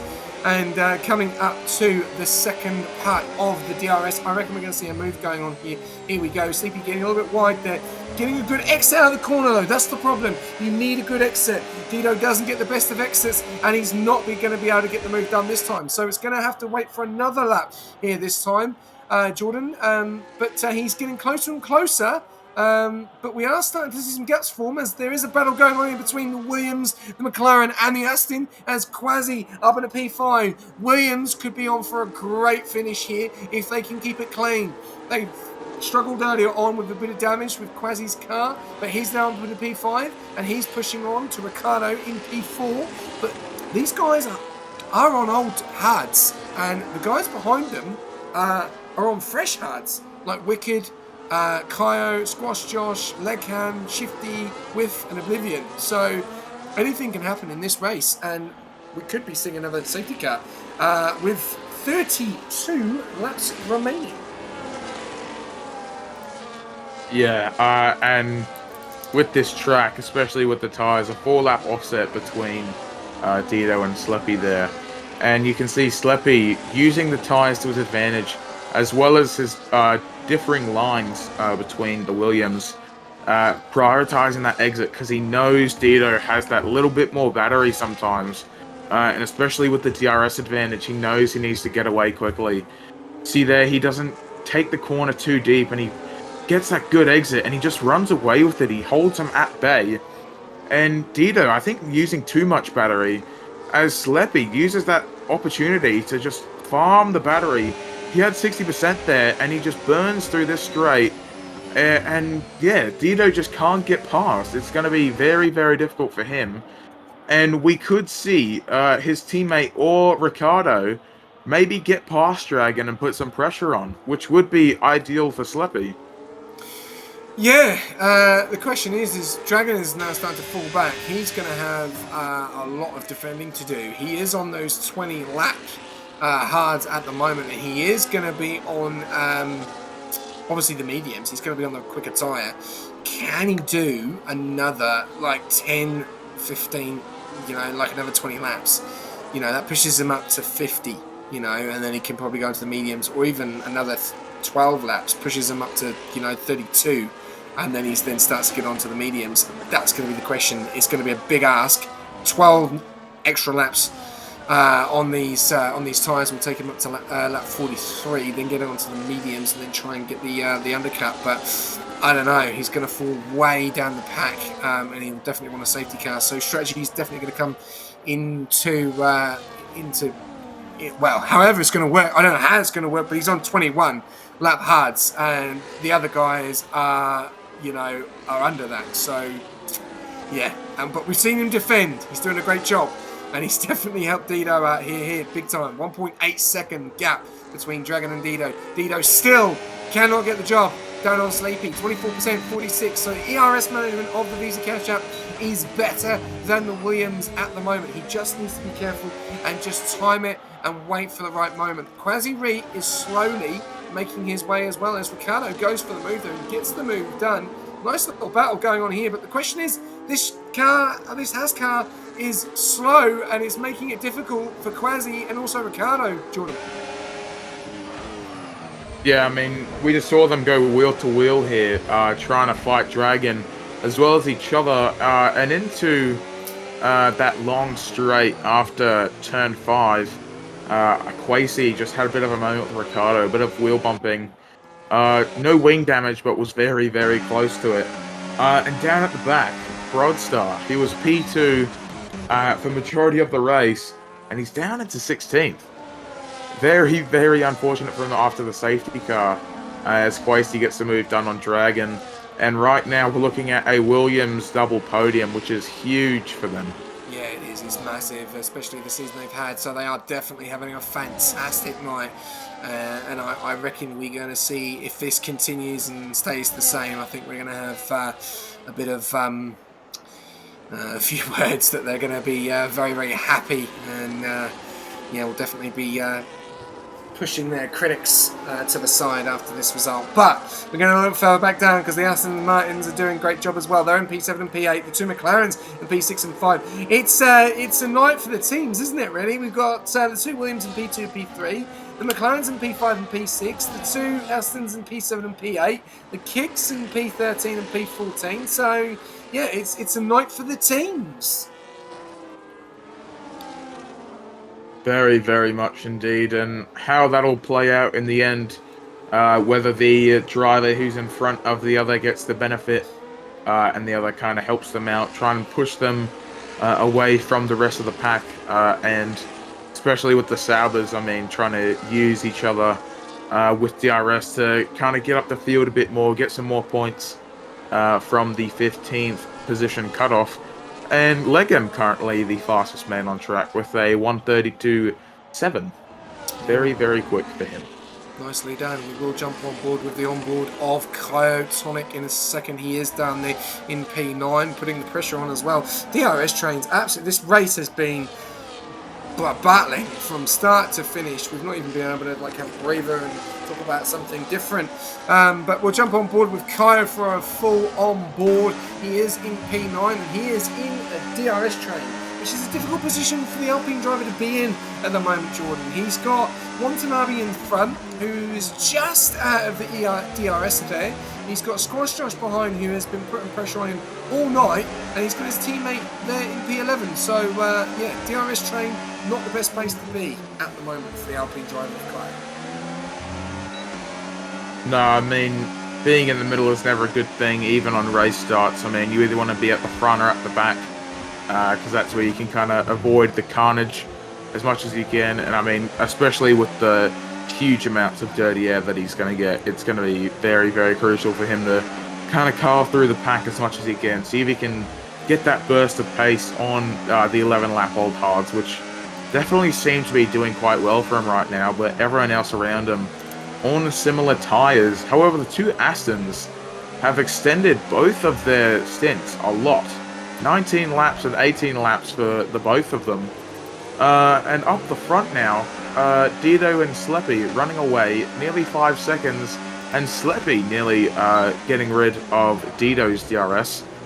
So yeah, I think it's going to come down to strategy at the end. We've had a lot of battles throughout this, a lot of carnage, a lot of chaos. But, I mean, strategy, I think, is going to be the end player, especially with underfueling some of the cars. Yeah, as we see the McLaren and the Haas driver going at it. Dragon, I'll tell you something, even though he is on those old hard compound tyres, what a driver this guy is. He is defending so well, and even though he's in P4, he's on the penalty, he knows that. But he is doing a phenomenal job to hold these guys up.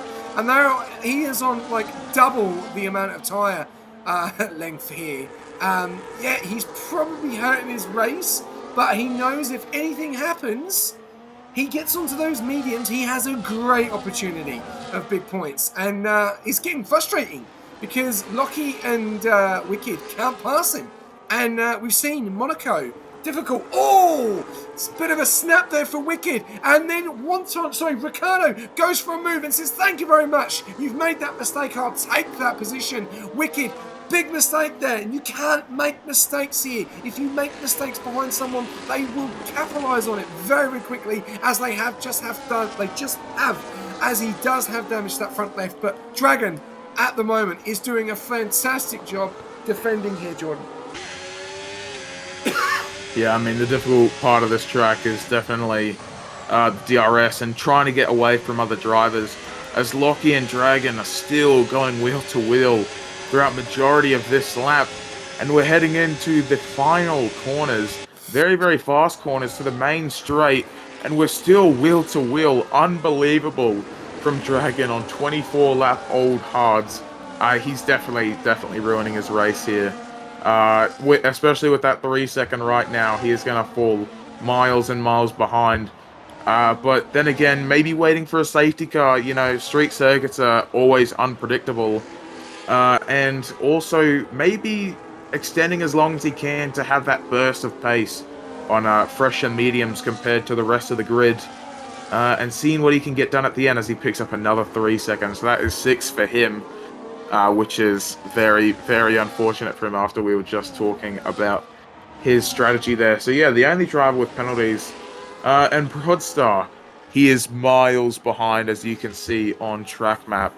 And that is not good for him. Yeah, there's a lot going on at the moment, a lot of battles. We've got Leggham into P10 and Kaio into P11, just trying to make their way up through the pack. We're going to go up to the top. We will jump on board with Sleepy very, very soon, as he does have Dido for company at the moment. 13 laps, 17 laps, lap 36 out of 62. Still a long way to go in this race, but Dido has kept the gap now, and Quasi is,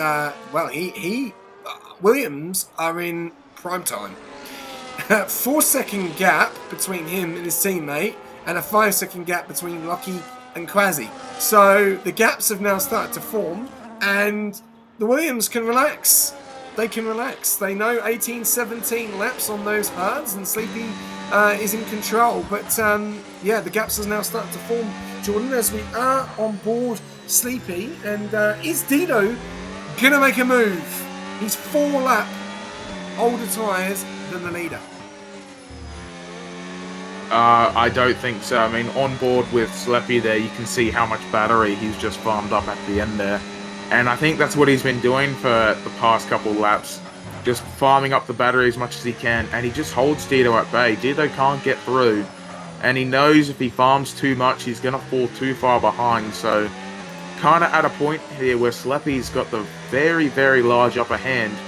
And Quasi now, he can kind of rest assured he's got some clean air. He can keep his tyres kind of nice and calm, doesn't need to push too hard, and he can just kind of bring it to the next pit stop. Whereas Dido, that dirty air is going to be chipping away at his tyres more and more, and Sleppy, he's just kind of calmly in the lead. 90% battery, Dido can't get by him, and his tyres are probably looking much better than his, even with that 4-lap offset. So very, very interesting to see what can the Williams can do.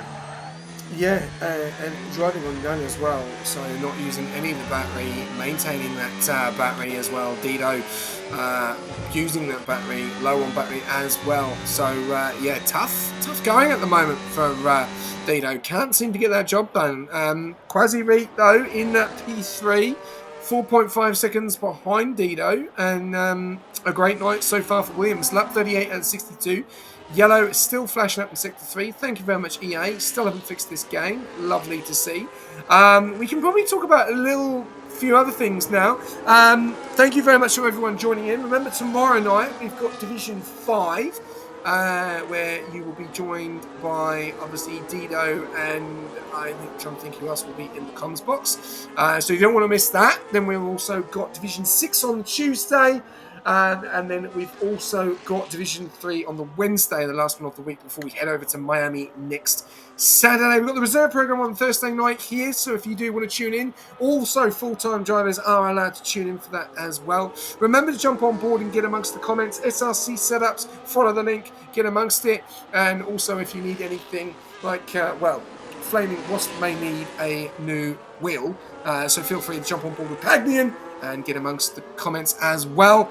And it is the second week of Premier League action as well, with some big games. Crystal Palace playing Chelsea, and then obviously the big one in the morning is Arsenal take on Man United at Old Trafford as well. So if you are a big Premier League fan, then feel free to jump on board that. And then next week we are back with the real Formula One at the Zandvoort. So plenty of action, still plenty of action to go. We're on lap 38, Sleepy's leading the way.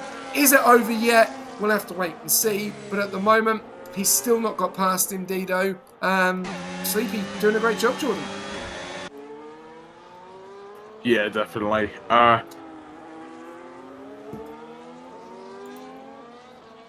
Sorry, 1 second. You're all good, no drama. We'll come back to you in a second. All right, so let's go on to some position changes. Let's see who's some big movers. 2 weeks. Okay, my apologies. Probably a week in advance. Well, that's good. I can get the 2 weeks of our podcast, which will be out on Thursday night. So you don't want to miss that. We'll be recapping this weekend's races and also last weekend's races at Qatar, as we did miss this week's podcast. So we have 3 positions made there from Sleepy. We've also made 3 positions there from Quasi, 4 from Lockie, 11 from Wicked, 4 from Ricardo, 8 from Squash Josh, 5 from Legham, Ruby Slade, 8, 2 to 1, once an AB4 with staying where he is. Broadstar, 13, just has not been able to get back into this race. Been an unfortunate night, and also an unfortunate debut for Oblivion. We lost Flaming Wasp earlier with some wheel issues. Drift, I think, was having some connection issues, and Sebi obviously had a bad accident, and Limitless Draco as well. So we've lost a Ferrari, a Haas, a Visa Cash App, and a Red Bull. 4 different constructors, but at the moment it is all about the Williams. They are in P2 and P3. They are scoring big points tonight, but also there is another opportunities there for other teams like McLaren, and also like the Alpines, and also like the Kicks. So we'll have to wait and see what happens here, as we're 1.1 now. So Dido has dropped off. Sleepy, are those tyres really starting to hurt now, Jordan? Yeah, probably. That 4 laps, I'd say maybe the 20 laps is where it's going to cut off. But then again, we're at the point now where the mediums could go to the end. as Dragon 29 laps on the hards. He's come in for his stop, so he nearly pit around lap 10 of this race, and he's now on the mediums for 22 laps at Marina Bay. And as I was just about to say before, up the front, Dragon held up the grid so much that Lockie has gotten a 3-second gap from Squash Josh, and now he's 8 seconds behind Quasi. So huge gap the Williams have in 2 and 3. And yeah, I'd say maybe the battery usage has dropped Dito off. Yeah, it definitely has. 1.8 now. We've got 22 laps to go in this race, and he's 2.1. So his teammate is also pulling in as well. Is he looking to bring in his teammate so he pulls in on the gap and he takes the 3 seconds because he does have a 3-second time penalty? Are we seeing Dito drop off a bit? It doesn't look like it at the moment. No, probably not for a while. He's got good pace and that 4-lap offset. I mean, Dito, 22 laps. I guess that's a drop-off point. Maybe 50% wear. I don't know. You'd have to ask someone on board for that, since we can't see that, unfortunately. But yeah, Sleppy has that pace.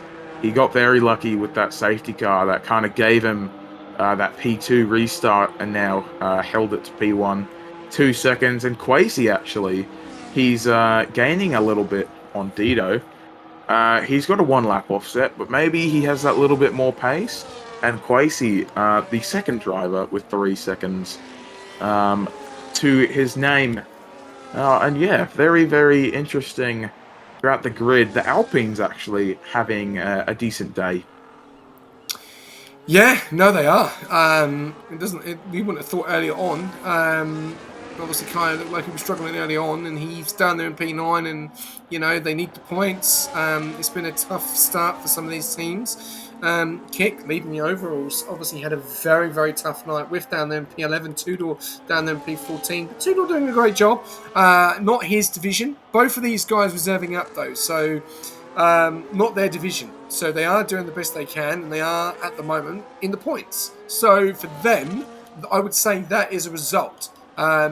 Probably not where they want to probably be, but we've still got moves going on there as Legam goes for a move and he gets it all wrong, tries to get the move done on Ricardo, and he's probably going to have to hand that back. That position, I would say, it's going to be interesting to see. He may have to hand that position back because he's gone for the move and he's actually gone off track. So interesting to see what happens there, but we got that all wrong. He's up in a P7 though. But he got the move all wrong, so we'll have to wait and see what happens there. But Shifty up in a P6 as well. He's making some of these guys lower down and now starting to make up moves as Dragon does the fastest lap of a 1:31.8. And we do see some of these guys going onto the mediums. As Dragon is onto the mediums now, and so is Wicked Moist, and so is Watanabe. So an undercut. And I'll tell you something, if a safety car comes out, these guys at the back on those fresher tyres, they are in a massive opportunity of scoring big points and even getting a podium. I'm just going to look at the leader. Probably not, actually.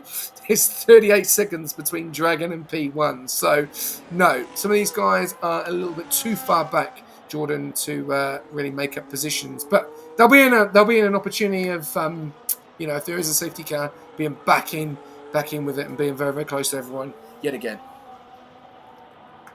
Yeah, but the beautiful thing about these 100% races is at the start, Broadstar fighting for the win. And now Dragon, he was definitely very far back and he's jumped Broadstar by 3 positions. So, I mean, what can Dragon do now? He's got another 20 laps on the mediums. Can he maybe gain a couple positions? With that 6-second penalty, it's going to be difficult, especially here at a street circuit. And Quasi into the pit lane. His second pit, 25 laps on hards he did. And he's actually on new hards now, so he doesn't think the mediums can last. And that is a definitely interesting strategy from him. 2 hard compounds used. Yeah, that is, and yeah, that's it. That's him done. He will go to the end now, and we've got Ricardo coming in. So a lot of these guys are coming in. They think that these tyres are not going to last. So it's going to be interesting because that's lap 24. So are we going to see Sleepy and Dido start to make a stop as well? Because behind them we've got Lockie and Squash Josh, and they're on 20 and 22. So going to be interesting to see what's going to happen here as the gap between, we'll say P10 to P1 is 43 seconds. Quasi, since he's made that stop, he is now 30 seconds away from the leader. And Dido is actually now 2.8 seconds behind Sleepy. So he's lost a lot of time. The question is it still going to affect them with the fuel situation? I think they may be all right due to that safety car. I don't think this race is over. It does look like the gaps, though, have really started to fill out now. So between P7 and, yeah, and a little bit further down, that's probably where we're going to see things happening at the moment. But at the moment, it is it's Sleepy's race to win currently. Yeah, I mean, the pit stop, I don't know exactly how long it is, but I mean, Quasi going from about 5 or 6 seconds off of the leader to 29 seconds. We can assume you want a 24 or 5 second gap for your pit window. So Sleppy pretty much has that already. He's obviously going to come out in front of Quasi, but actually, he might not. Depending on Quasi's pace, whether he can maybe gain that time, he might even get the advantage on Sleppy. And here's where the pit stop window is going to come into play. Whether he extends again and hopes for a safety car, which I don't think is going to happen this late into the race unless an upset happens. I think he needs to come to the pit sooner or later, maybe this or next lap. Yeah, they've got to make a decision what they're going to do. He does have that gap with a 2.5, and I don't know if it's maybe, 23, 25 seconds in the pits. He's going to come out in P7 currently. If he does make the pit stop now, he'll come out behind Ruby. He'll come out just behind Ruby, Kaio, sorry, in that P7. So interesting to see what's going to happen, and then obviously trying to get through. That's the problem. If they do make that pit stop, are they going to be able to get through the traffic? Because we've seen tonight, Broadstar and Oblivion have not had the best of races. As Oblivion just comes in now, he is on P16 and he's on 20 lap hards. He doesn't think they're going to go to the end, so I reckon we're going to see a set of mediums. There you go. Broadstar is 2.5 tenths behind Whiff. He is in the points at the moment. He's putting pressure on, and those guys are on similar tyres, so it'll be interesting to see what happens there. Wicked is on fresh mediums. He's got through. Ricardo is on fresh mediums. Two Doors on fresh hards. Wonton is on fresh mediums. Dragon's on fresh mediums. And Dragon, look, is now up into P9. He does have 6 seconds of pens, but he's making moves and he's making time. And look at the guys in front of him. They're all on very, very old tyres. So Dragon could make up some spots. The question is he going to be able to pull the gap and try and get some more points with that 6 second penalty? We'll have to wait and see. But keep an eye on Quasi. He's on 2 lap hards. Remember, he made the jump. He is 4 seconds behind Kaio. Question is, where is he going to come out of when these guys start to pit? As Squash Josh is now 14 seconds behind Dido. That is a big stint. He is nearly a pit stop away from P2. So that just shows you that P1 and P2 have had tremendous race pace tonight in this race. Jordan. Yeah, I mean, Squash Josh just got the move done on Lockie there, so starting from 16th all the way up to 3rd right now, he does have another stop to go, but he's put himself well and truly in the fight with Lockie, but I definitely think we'll see 2 Williams on the podium tonight. Whether or not the order changes, I don't know. I think we could see Dido and Sleppy have a little bit of a fight here, because Dido, he's prolonged his stint. Whether he'll go longer or he might come in a bit earlier than Sleppy, whether they'll go and box opposite to each other. But Sleppy, at the end of lap 45 there, in Sector 3, I saw he just had a huge snap. So the grip starting to fall away a bit with this tyre degradation. You can definitely see it's taking a toll on their times, because now Squash Josh, he's found a little bit of pace. He's finding a couple tenths in the lap. He's making a little bit of a move throughout the grid here, and he's a little bit faster than Lockie right now, even on older tires. And Dragon P9, 6-lap old mediums. Quasi on the hards. It's definitely going to be a tough one after these pit stops. Broadstar, 25-lap old hards. Only P14 for him, so yeah, very, very interesting how a race can be ruined or a race can be regained. Yeah, and as you know, obviously 100% races are all about strategy. 62 laps is a long, long race and anything can happen. And these guys just feel like they're probably going on these tyres forever and ever and ever. And as you can see there, the Dido is now starting to catch up to Sleepy. He's on 5, I think he's on 4-lap older tyres. Yeah, he's on 4-lap older tyres than Sleepy. The question is though, when he dropped off that bit, did he start to save his tyres a little bit? Is he saving his tyres to try and then make that move? Because that's going to be the difference at the moment. There's 4 laps in it between them on their tyre wear. But he can see him. He is inside. He's 1.7. He's got a very, very fresh gap behind him. We're on lap 47 out of 62. Is he going to push even more? Does he go for, does he go for a bigger stint? Does he go for the mediums? Does he keep going and go for the softs? And, it's going to be interesting because we've seen the guys, they went earlier, didn't they? They went later, and the other guys got the undercut big time. So a lot of drama here, and I don't think this is over. And these gaps are starting to minimise a little bit. You see the 2 Alpines in P6 and P7. What a night for them so far. They are quite far back from the other guys at the top. But are working very, very well together. As we can see that Quasi is very, very quick on those tyres. And has he lost his front left plate again by hitting the back of that Alpine? I think he has. I think he actually has. I think he's got damage on that Alpine. I'm just trying to find out here. Let's see when he on the view. He has. He's lost it again. Oh, look at this. He's having a nice battle, and Kaya is really trying to hold him up here. He's on the fresher tyres. It's 20 laps against 4 laps, and Quasi will not be happy with that. And, I think he will be very frustrated, and he has got damage to that car again. Jordan, Williams are doing well, but they just seem to keep getting damage to that car. I have no idea why Kaya is there holding him up. Just let him go. He's the way more quicker car than you. Why would you hold him up? Yeah, no, very, very difficult there. Tough racing, I guess, between the two. The Alpine trying to salvage as much as he can. And as you just mentioned, with the undercuts earlier, playing huge factors with some of the drivers. Quasi has fizzled the gap down from 29 seconds to the leader to 20 seconds. So if anyone is watching with the VCARB team, I think they'd be panicking right now because Quasi, after the pit stops, is net P1. Yeah, no, agreed. Absolutely agreed there. And,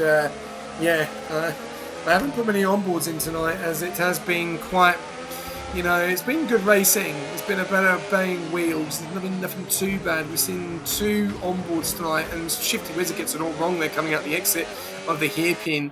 And, he was getting closer and closer to Lockie. He's now actually lost a lot of time. He's now 9.5 tenths behind most of those front runners in pitting again. Okay, well, there you go. There you have it. TP of Haas is saying front runners aren't pitting. Jordan, what's your thoughts to that? 49 laps out of 62. We're coming up to lap 50, which is very, very soon. These guys going to the end, they pitting. What would you do? Oh, very interesting, actually. I wouldn't have thought of the one stop, actually, but I mean, it might actually play to their advantage here. 20 seconds from the 2-stopper of Shifty, and then the front 4 are all 1-stopped. So 26 laps there, another 13. That is a very, very long stint. 39 laps he's going to go on the hards, and another 4 laps for Dido. So what will that be? Over 40 laps, 43 laps. I don't know. I think the tires could drop off very, very easily. I don't know. Quasi Maybe that's why he came into the pit so early. Maybe differing strategies. Um, I think the hards might drop off. To be honest, if Quasi can get past Shifty, he might have a very good chance at his podium once again. Yeah, well, Sleepy's coming round to the final corner to start number 50. So we'll have to wait and see what's going to happen there. I'm just going to have to quickly go and get some H2O as the old voices been tickle. So I'll leave you on board with a flyer, on board with Quasi Reitz, and I'll leave you on board with Jordan. Over to you, mate. Yeah, and as we've just hopped on board there, a bit of a scruffle between Shifty and Lockie. So these three drivers from P4 to P6 now, fighting it out, trying to get some positions. So Quasi here, he needs to get around Shifty as fast as possible, because that is just going to hold him up and destroy his tyres more and more. It's interesting that he went on to the hard so early, because the mediums could have lasted. They might have died near the end of his stint, as he gets a good exit there. DRS open, used as little battery that he has, down to 5%, and it's on none now. He's made the move on the Mercedes driver, and he's only half a second away from Lockie in the McLaren. He's had another good exit here, but this is a very difficult corner to get right. Use the curb, don't hit the wall, and it's very, very clean from all of them. Lockie definitely looking to hold them away, as Lockie has that little bit less battery than Quasi, about a 15-20% difference in battery, and obviously Quasi having the DRS advantage. Very close he got there to the McLaren. DRS open, using the ERS. Will he make a move here? No, he won't. Oh, and it's a bit of a bump there. That is definitely going to be looked into. Lap 51 out of 62. Only 11 laps to go. Dito closing that gap now. It's only 1.7. Squash Josh 13 seconds behind. Quasi really needs to get in front of Lockie now to have a chance at the podium, which will be 5.5 seconds down the road. And that battery, DRS open again. Lockie's got none. We can definitely see a move here as Quasi sent it to the left. Dive to the inside. A lot of curb for him. And he gets the move done. Now it's a 5.5 second charge to the podium. Yeah, it's all going on at the moment. Lap 51 out of 62. We've got one more lap and then we're going to have 10 laps to go, and then we'll then start doing our driver of the day, which is, I think it's going to be an interesting one tonight, because I think some of these guys have been fantastic. And we're not going to give it just driver of the day just because on positions. It's going to be down on racecraft. It's going to be down on patience. You know, it's been absolutely fantastic tonight watching some of these guys at it and doing a fantastic job. I know it was only the DNFs, and some of the DNFs probably a little bit unfortunate of how they've happened. But some of the racing tonight, Jordan, I know it's on your full debut, which has been great to have you on the comms box tonight. And yes, some of this driving has been absolutely fantastic for a 100% race at Singapore. Yeah, in a street circuit, especially, it's very, very nice to see.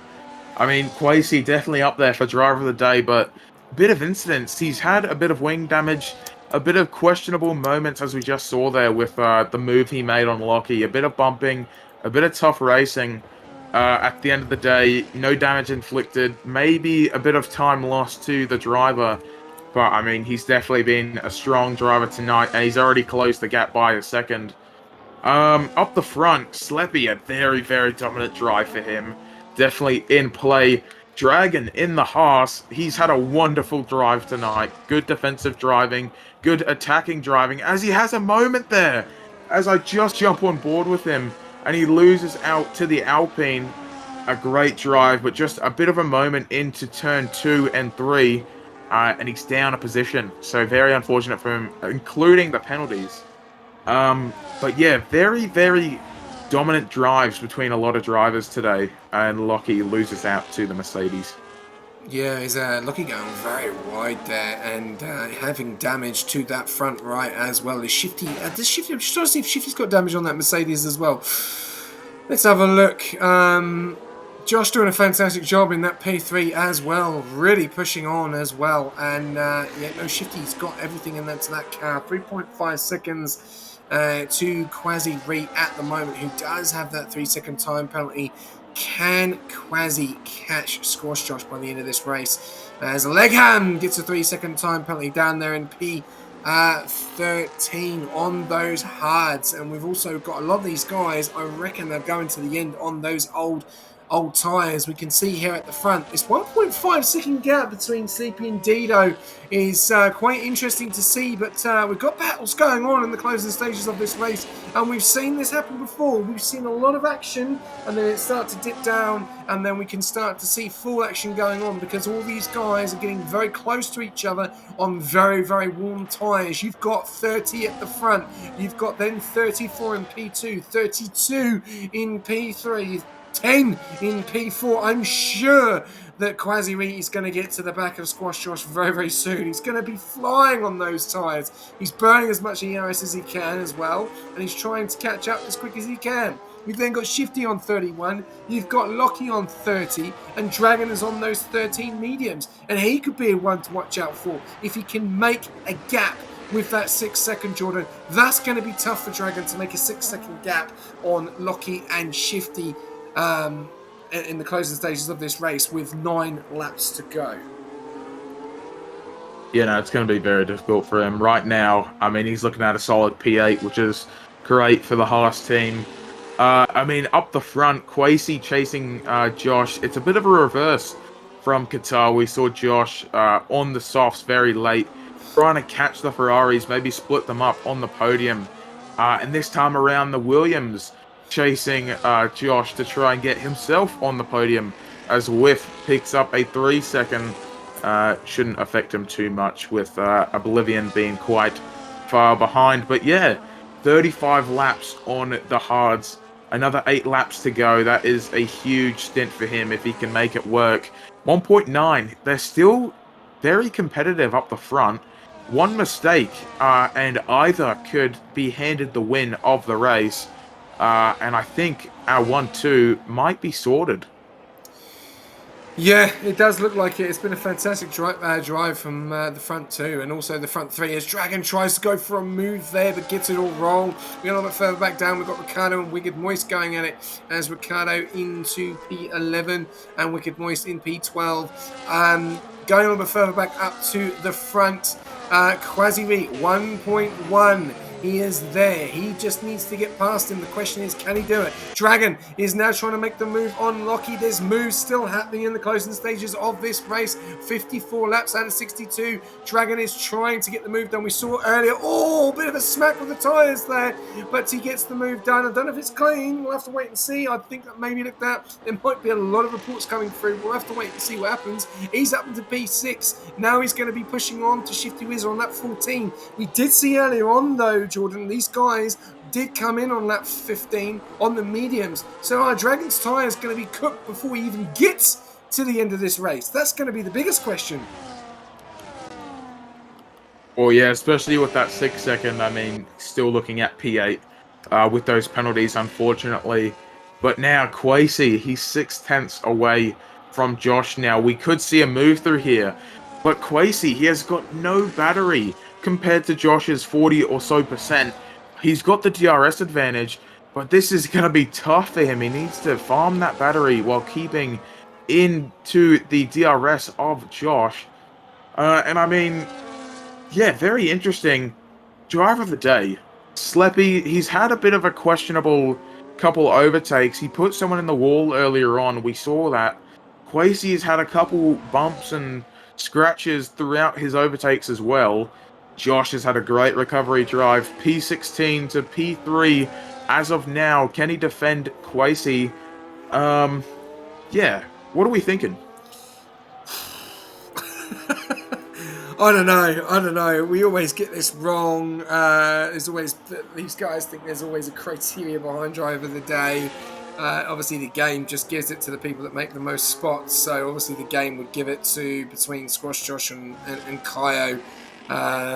But yeah, you've also got to look at Kaio as well. He's in that P12 position at the moment, and he's in P7. He's made up 12 spots, and Squash Josh has made up 13. And if he can keep to the back of Shifty, he could even get 13 spots. So he could be in the running I don't know. I'll go with your nomination first. I'm going to jump on board with Quasi because I think he's about to make a move on Squash Josh very, very soon. I just don't think Squash Josh is going to be able to hold Quasi out for long. Question is, can Quasi make 3 seconds on Squash Josh on those tyres? I do believe he can, but is he going to be able to do it pretty quick? I'm just going to jump on board with Quasi for this because he is. DRS is enabled. Gets a good exit. 25%. Squash Josh has got a lot more ERS. And he's burning everything he can. I don't think he's going to do it. I don't think he's going to get him. This is hurting him. This is hurting him massively because he can't get the move done. And he's on fresher tyres. And he's losing laps. And he needs to make a 3-second gap. As you can see, Squash Josh is fighting the car around the corner. And Dido, I think, is just going to cement that P2 now. He's 2.4 seconds. Sleepy looks like he's gone. It's been an absolute fantastic drive from him. Jordan, I will let you take it away, mate. It's been an absolute phenomenal race. I'll let you decide on your nomination. Jeez. Very tough. I think I'd have to say Dragon from the defensive driving we saw of him, and he's still competitive right now into P5, even with penalties, but he hasn't given up yet, and he's had some great overtakes, some great defense, and yeah, definitely a top driver tonight. So you're going for Squash Josh. Okay, alright. Here we go. Well, there's one, guys. Right.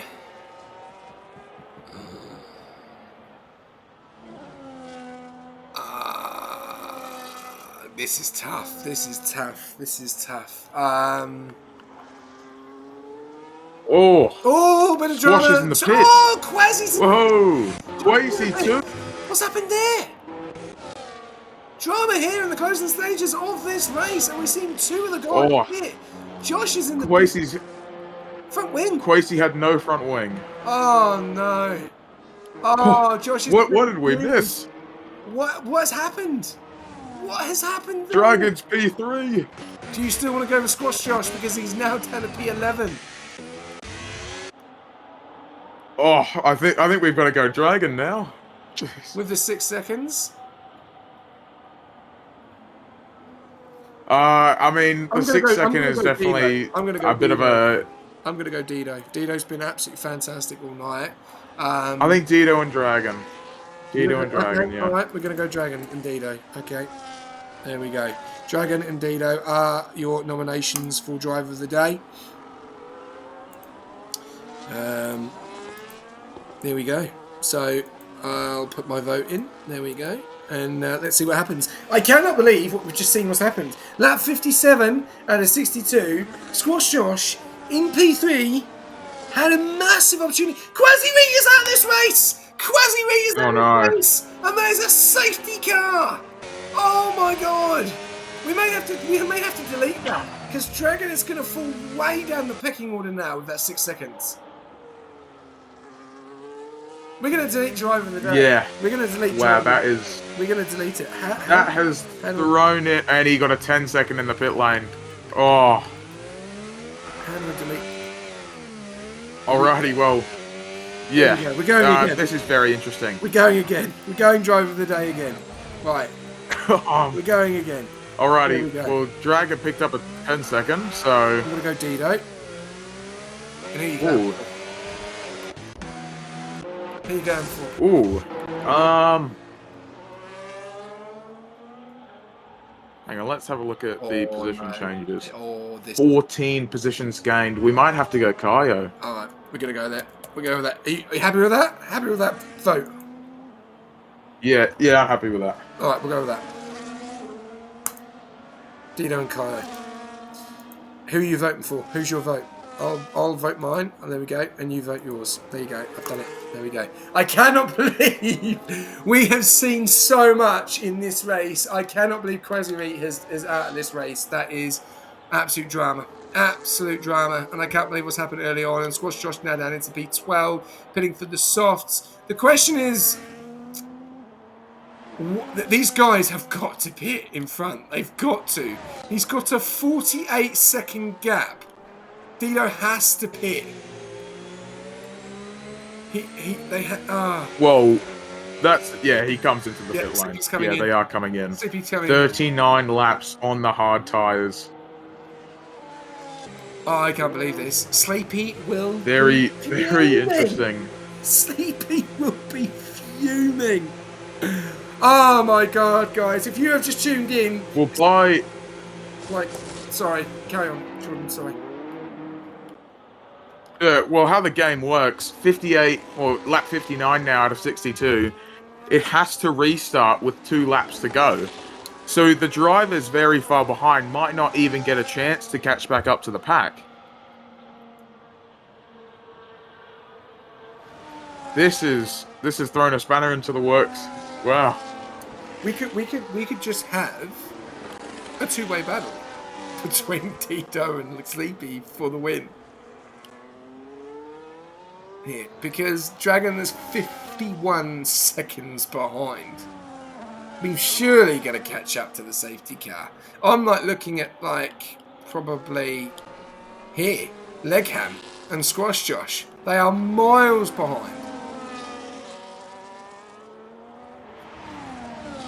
Yeah, that is very, very interesting. 25 seconds still, the safety car into Sector 2 now. Ooh, Dragon and those drivers, maybe Lockie as well, catching up by the end of the lap. But yeah, I think we're definitely going to see a bit of a Abu Dhabi 21 here. Who can kind of get the move done? Lap 61, maybe the last lap we see a move for the win. Sleppy will have the advantage. Dido having some DRS. Wicked Moist getting a 3-second penalty on safety car. And Josh has floor damage. Oh my days, I'm hearing all the comments. Very interesting. Josh has floor damage. Legham came across Josh and put himself in the wall. So I don't know why that's Legham.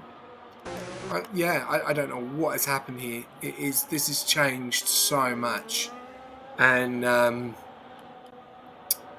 yeah, Shifty is looking at a P3 here. If Kaio can get to the back of him within the closing stages, I think the guys could be in trouble here. Is Legham and Squash Josh and Broadstar and Whiff. I think they could be the ones in trouble if they're going to be able to join the pack. We'll have to wait and see. As Dragon is now joining the pack now, he's bringing in Shifty, he's bringing in Kaio, and then Lockie's behind. This is. I can't believe what's happened. I cannot believe what's happened in this race. We've got 2 laps of racing remaining, and is this all going to be undone for Sleepy? Can Dido get Sleepy? This is going to be the question now. Can he get him? He is going to have 2 laps to do it. I don't think he's even going to have DRS, so it's going to be ERS management, and we know how quick how quick it is to get out of exits and stuff. We've got Quiet Cake coming in Diabolical. Obviously, he's seen something we haven't seen. Jordan, what's your take on this? This has been, it's been Dido and Sleepy most of this race. We saw Dragon doing a fantastic job, earlier on, defending and then getting those pens. We saw Shifty, just staying in behind. We've seen Quasi Reap making his way up and then obviously out of this race. Talk me through it, man. I cannot believe what's happened in this closing stages of this race. I'd say it's helped Dido a lot here. As chat is saying, DRS will only be on for the final lap. So we'll head into 61 with no DRS. Lap 62 with DRS, so the final lap will be the lap to make a move. So both of the front drivers here, Sleppy and Dido, having DRS, well, Dido having DRS, both having full batteries for the start. Depending on what lines they take, Sleppy, he's got to prioritize exits now. He won't have DRS. He'll have battery, but Dido will also have battery. So we thought earlier on that this was definitely going to be a Sleppy Dido 1 and 2, but now I think Dido is actually in the advantage here as we go green. We get underway. Dragon's got the 6 second, so it's 1-2 we're looking at right now as we come to the line, both using the battery as much as they can. Dido lets off early. He has that little bit more. Into turn 1, into turn 2, and turn 3. Dido getting a little bit of curb there. He's had a great exit. Using some of that battery, is he going to go for a move on 61 and try and hold Sleppy off for lap 62? But this is absolute carnage. Yeah, carry on, Jordan. I'll take the last lap. You continue. All right, easy. Okay, into the faster left-hander. Into the very, very hard-braking right-hander. A good exit here. Still, both of them not using too much battery. Dido learning from his mistakes now. He's carrying a bit more battery through Sector 2. Up into the back of Dido. Into the back of Sleppy. Dragon also sticking his nose in a bit. He's not backing off even with the 6 second. But this is crucial for Dido with the 6 second because Shifty can't get a run. Dido now. Will he make a move into Sleppy? He knows he needs to keep the DRS advantage into 62. He's got that battery. They both have the battery with 90% or more. Sleppy burning a bit to try and get that bit of a gap, but Dido matching him as we head into the final 2 corners of the lap. Here we go. Right, here we go, ladies and gentlemen. 62 laps around Singapore is about to finally finish. It is Dido and Sleepy at it. And then we got the fastest lap of Lockie, then coming to Wicked, then Legham coming through. Dragon is not going to get P3. He's got too many pens. It is about Dido. It is about Sleepy. It's been them most of the night. And it was their teammate as well of Quasi that's into it. Sleepy now has to burn everything. Can Dido get him? There's the DRS. This is where Dido can get it. He's got to go for the move. Or he waits and he goes to the end. He's getting close, 38%, even closer. He's even closer to him. Now he's got one more shot to get it, and it has to be in the final part here. Dido is doing everything he can. He's in the dirty air. He's got Dragon behind him. I don't think Dragon will do anything silly here. Will Kaio get Shifty as well? He is he was up for driver of the day. He hasn't got it. Dido has got driver of the day. He is really pushing. Sleepy is under extreme pressure here. There is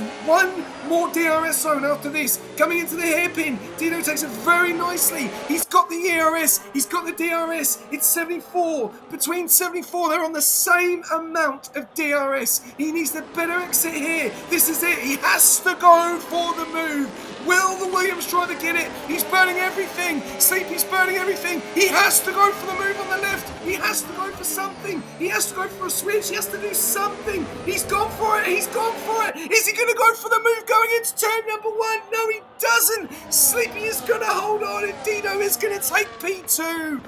What an insane race that was. I have got to say. Oh, he was going to go for the move, Jordan. He was going to go for it. But wow, what a race. 62 laps around Singapore, Jordan. Well done, mate. What a night. It was not dull in any moment. That was huge. What a final lap there. I mean, I guess with that very late safety car, that just gave Sleppy, the battery he needed to fend him off. Very close at that last DRS straight there, diving to the inside.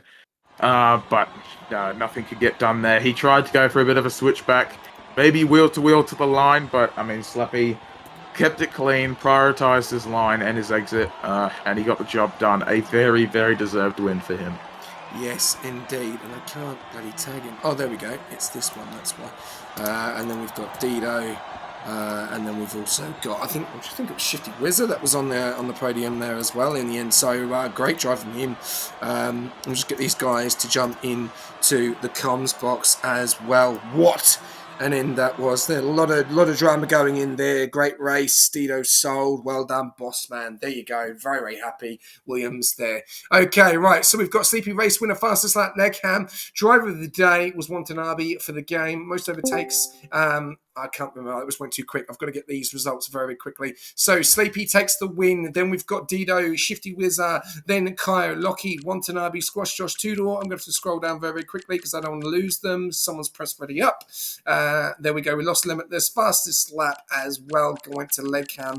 What a night that was. Hopefully we got all the results. That's good to see. We're going to get these guys in for a quick chat. Because I know they've had a very, very long night. We'll have to wait and see. But before we wait for these guys to jump in, Jordan, debut tonight, mate. Give me a summary of that night and of the race. I mean, what a way to debut. What a way to debut commentary, you know, especially in a street circuit. You don't really expect to see too much of that, but I mean, what a race it was to commentate, and I'm sure what a race to drive as well for everyone in the cockpit. I mean, action throughout the entirety of the race, whether it was at the front, at the back, or in the middle. Strategies varying. I mean, especially with that late safety car. I mean, I guess a perfect race for Sleppy at least. Yeah, a bit speechless in the end there. Obviously, incredible. Whoever thought we were going to get a safety car with 2 laps remaining is incredible. All right, well, I'll let you take away the first interview of the night. It goes over to the P3 of Shifty Wizard. Over to you, Jordan. Alrighty, well, Shifty, a lucky penalty for the Haas in front of you there. A bit of a questionable night for you with a bit of an unfortunate quali. How was your drive overall tonight? Sensational. What's questionable about it? I had an amazing run. Well, fair play. I mean, your teammate Broadstar having the upper hand on you for the majority of the opening laps, and then strategy coming into play a bit there for you, or? Always does, mate. Always does, especially on the 100% races. Yeah, easily. Anything can happen. And yeah, what were you thinking at the end there? Were you going to try and make a move on Dragon, or just keep it clean and keep Kaio behind so you can secure your podium? I was just tucked in behind him for a bit there. If he opened the door, I was going to have a crack, but yeah, nothing came forward. I had a crack there on the line towards the end there, but yeah, just stuck behind him. He had 13 seconds. He had the 10 second plus 3 seconds, so yeah, just no point trying to fight him. There was only 2 laps to go. Yeah, very good from you. SJ, anything to say? Yeah, mate, always got questions, mate. Always got questions. Obviously, Shifty, I know you love 100% races. There's only one more left. And in a very interesting night, we saw Flaming Wasp very, very quick tonight. And unfortunately, his wheel went, and it looked like it was just going to be a Sleepy and Dido battle. But you, like you say, you always keep consistent, and you were there. How did you find the race for you? Like, was it just push the mediums as much as you can, push the hards? Like, we did see a bit of a change with Broadstar, and he didn't manage to basically get from the back ever since he had that incident earlier on. What was the strat between the both of you going to be going to the end of the race? Yeah, I was just trying. I wanted to get off those mediums as early as possible, but I ended up staying on them longer than what I would have liked for the first in. And yeah, it was just keeping those hards, under control, not letting them get too hot to wear out too quick, and just lap after lap. I always knew this was going to come down to the last few laps. I didn't think safety car was going to come out. That shocked me. But yeah, it always comes down. It's a very bumper to bumper track, this one. Yeah, and I think it shocked us as well. We were quite surprised. Obviously, we saw Squash Josh and I think Quasi come into the pits, which looked like it was Squash Josh's. He looked like he was up for a podium, and then all of a sudden things change. We see a safety car, and and normally people do lose a little bit of control at the end there, but pretty good round Singapore. Very difficult to overtake, especially when everyone is on softs. Yeah, massively impossible. Especially they would have been all new softs too, because we had the wet quali. Yeah. So no, awesome. Everyone would have had freshies. A lot of changes in Mercedes in the last few weeks, and but this Division 2 is seeming to be a very, very good battle and very consistent and big points for you. Miami next, obviously no 100%, back to normal. A fan favourite of yours? Do you like the track? We know that tyre wear is absolutely outrageous there. How much are you looking forward to Miami? It is. Yeah, no, looking forward to Miami. Singapore is one of my favourite tracks, so not looking forward to it as much as this week. But yeah, no, next week should be a good week. Awesome. Well, mate, great drive. Miami's always good. Yeah, it is. Apart from the tyre wear, I know. Thank you very much. No, for a fact. No, great job, mate. Well done. And see you next week in Miami. Awesome. Thanks, guys. Okay, right, Jordan. We'll go over to the Williams of Dido. Yes, Dito. I mean, stuck behind Sleppy for majority of the race. In the opening laps, a bit of changes between you and Broadstar. How was that for you, battling lap in, lap out? Yeah, thanks, mate. Early days was tough, bro, with Broadstar at the start. I mean, I felt like I had the pace to probably get away, but like every time I tried to get in front, I just ran out of battery. So yeah, it was just trying to stick behind. But this game's crazy with the dirty air and stuff. So my car was like, my engine in the actual car was getting pretty hot, so I had to back off a bit. Broadstar, unfortunately, I'm not sure what actually happened in the end to Broadstar, but it was the same when I was behind Sleppy. I just had to try and get back, but unfortunately, I let it too far and let the DRS slip. And yeah, it's pretty easy to get massive gaps here. I thought I could have a crack at the end, but that late safety car kind of threw it in the works. I was going to plan to just save the tyres at the end. They were getting pretty hairy. They were like on 60%, I think. So that safety car was all right, but I was not going to pit if I was going to lose track position because it's so hard to pass here. It's really hard. So yeah, overall, I just needed the points, mate. So happy with a podium. Yeah, no, P2 is very, very good. Any kind of changes in strategies between you and Quasi being so close together? Yeah, I mean, obviously, when I saw him pit, it was obviously the idea to do a two-stop on the hards, but it was a really tough position on track where we were going to come out like behind that big DRS train. I think there was about 6 cars in it, and that's where unfortunately Quasi came out, and I kind of had to make the call. I had it was like an 18-second gap, and I was like, oh, if the tires drop off, I can just limp it home. So I made the call just to do a one-stop, obviously until the safety car at the end, but. Yeah, that was sort of the change in strategy. It was always going to be a two-stop, but track position sort of flipped on its head a bit. And I noticed, obviously, Sleppy didn't pit, so I just had to keep following him and just trying to bring it home, man. But, yeah. Yeah, no. And at the end there, were you looking to try and go wheel to wheel to the line, or just couldn't get it done? Yeah, I mean, if I wasn't in the position I was with the rounds we've had, I probably would have tried to go a bit further to get a move in, but it just risk over reward. I don't know what happens after the race with tickets and stuff, and it'd be pretty dirty if I tried to go for a move, and it didn't end up that way anyway. So I just had to think about it. P2 I was happy with that, and that's probably my thoughts for the whole race. There were a few times I could have gone for overtakes and tried to break away and stuff, but it's priority at the moment for us just to be bringing home points, no matter what they are. So yeah, definitely, man. Maybe one more lap. It's a bit hairy there, trying to go too wide through those final few corners. So yeah, Sleppy did an amazing job. He did really well with his battery management. And, every time I got close, he would burn away. So it was really good. And yeah, I was actually quite surprised, but it was a good race. Yeah, no, and driver of the day for you. P2, always a good way to come home after a 100% race. So congratulations, and I'll hand you over to SJ. Thanks, mate. Cheers. Oh, Dino, mate. Obviously, you can put those critics to the side, mate. What a night.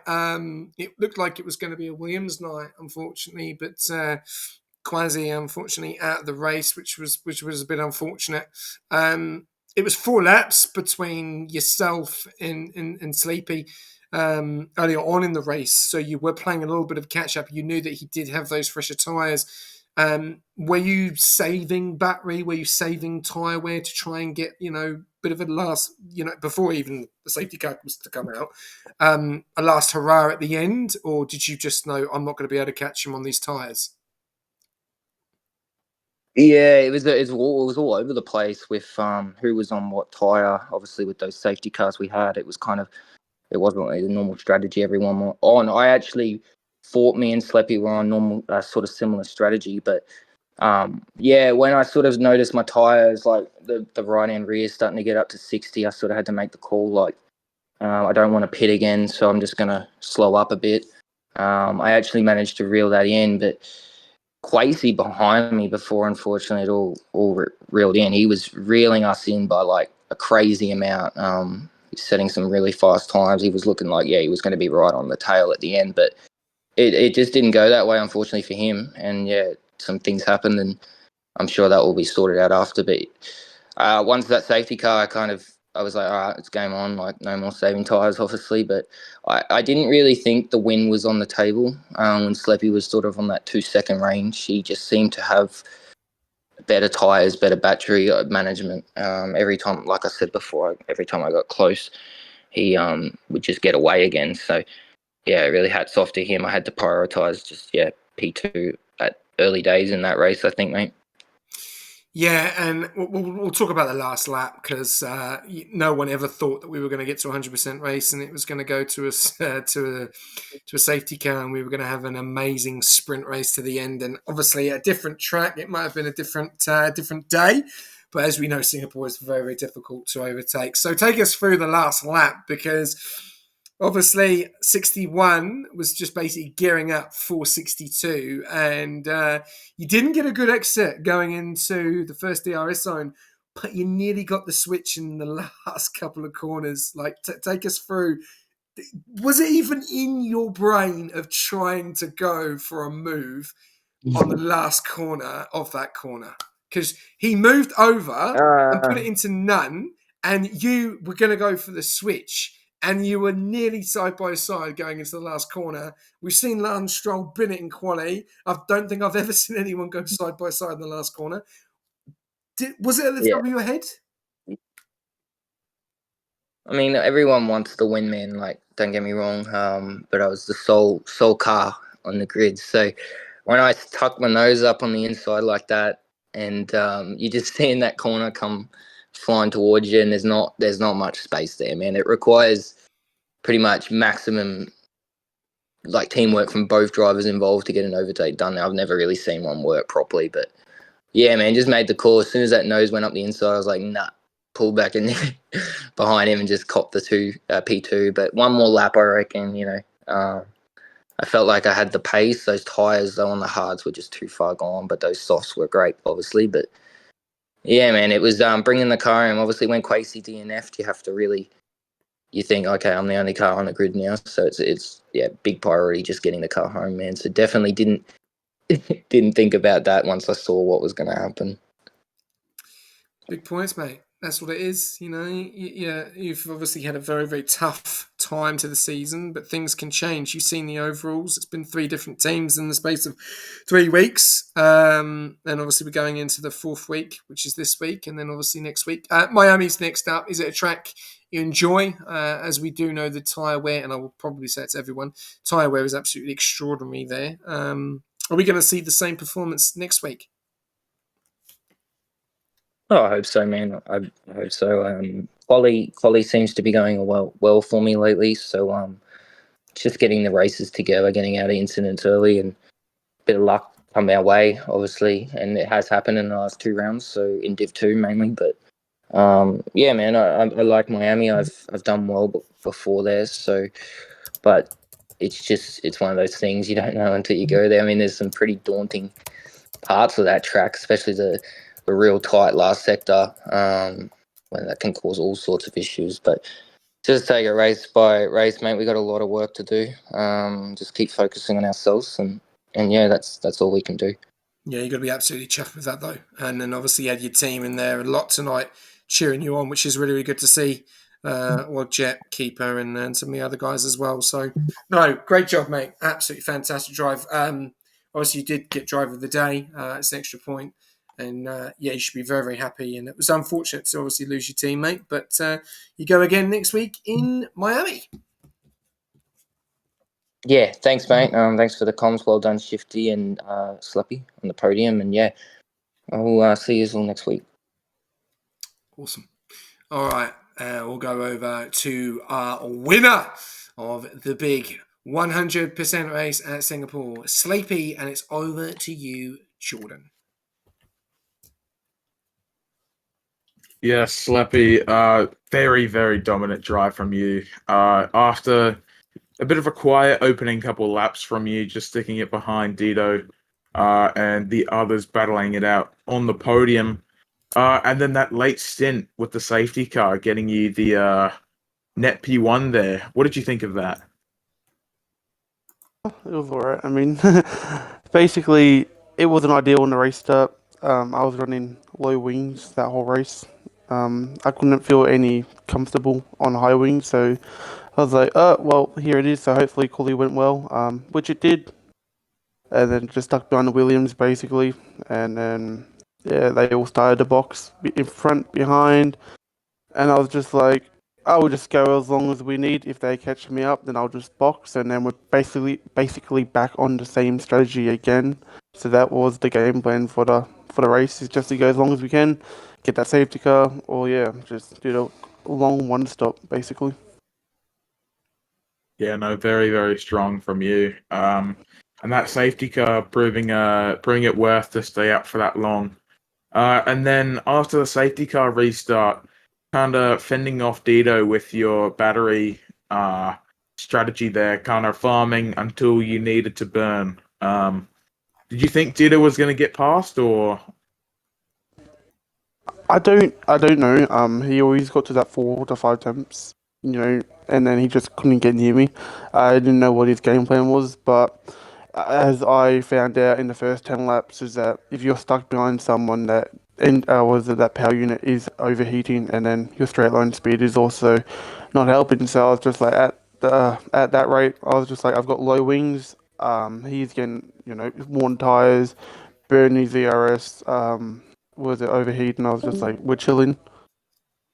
But Yeah. I got to a stage where I nearly dropped him, and then I just kept on pushing that one lap, and I got him out, and then I was just able to stay consistent for the rest of the race, basically. And that's all it was, is just to stay consistent, keep the tires intact, keep good ERS levels. That's all it was.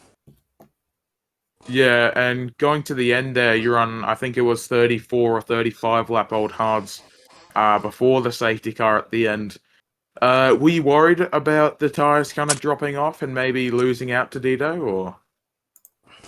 Yeah, because I was on low wings, so it wasn't ideal. But at the same time, I knew him being in my dirty air for that long was not saving his toes neither. So, but when he dropped out, I was able to relax a little bit more, keep the ERS. But when I saw him come back at me, I was able to keep that gap over a second. So I was just maximizing each lap and keeping that DRS DRS out of him.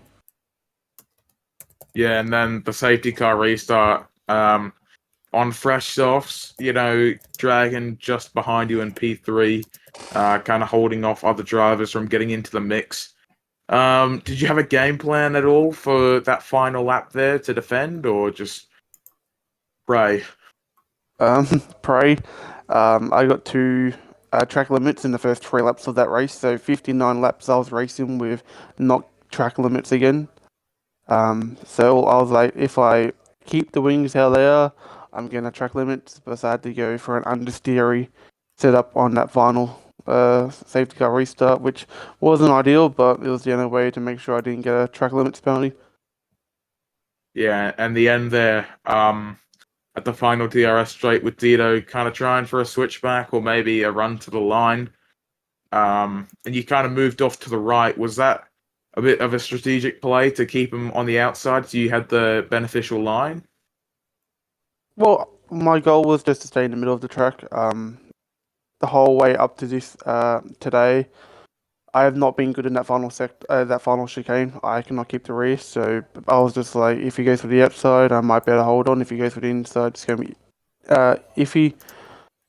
He went for the outside, so I was just, I've got this. I saw him go for the switchback, but then I would have left him room if he went for it. But it's it's just, do you trust the driver next to you basically, and do you trust EA netcode? Yeah, I mean, very, very solid drive from you. Very clean and very dominant. I'll hand you over to SJ. Yeah. Wow. Yeah. I just don't know what to say there. That was just incredible. We'll go with quali.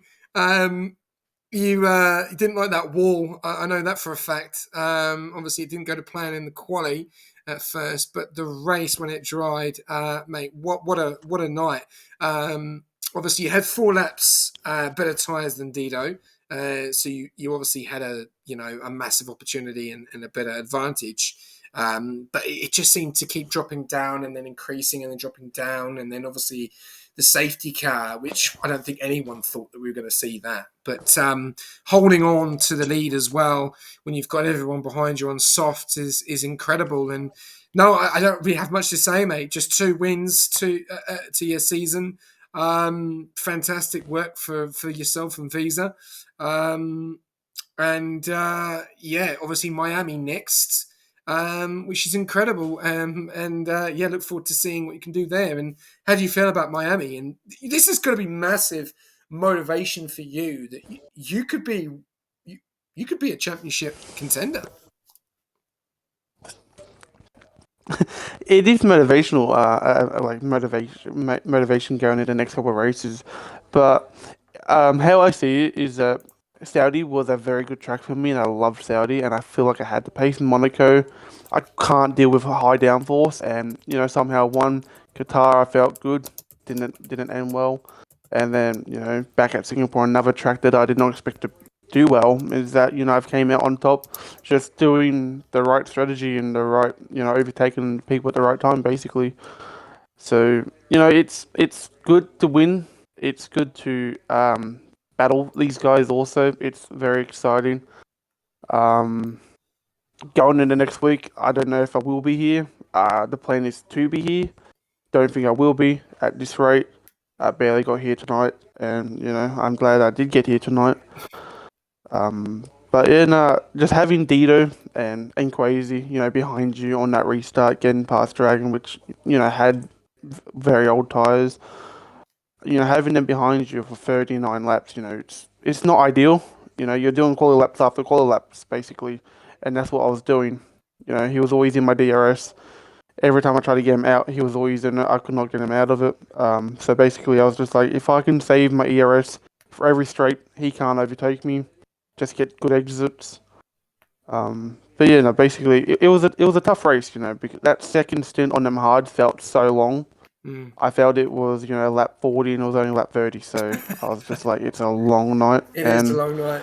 Dido pushing me, in that DRS, and I was just able, to hold the pressure back and, just not make a mistake because, yeah, getting 2 penalties in the first 3 laps at 100% race is not ideal, especially at a straight track.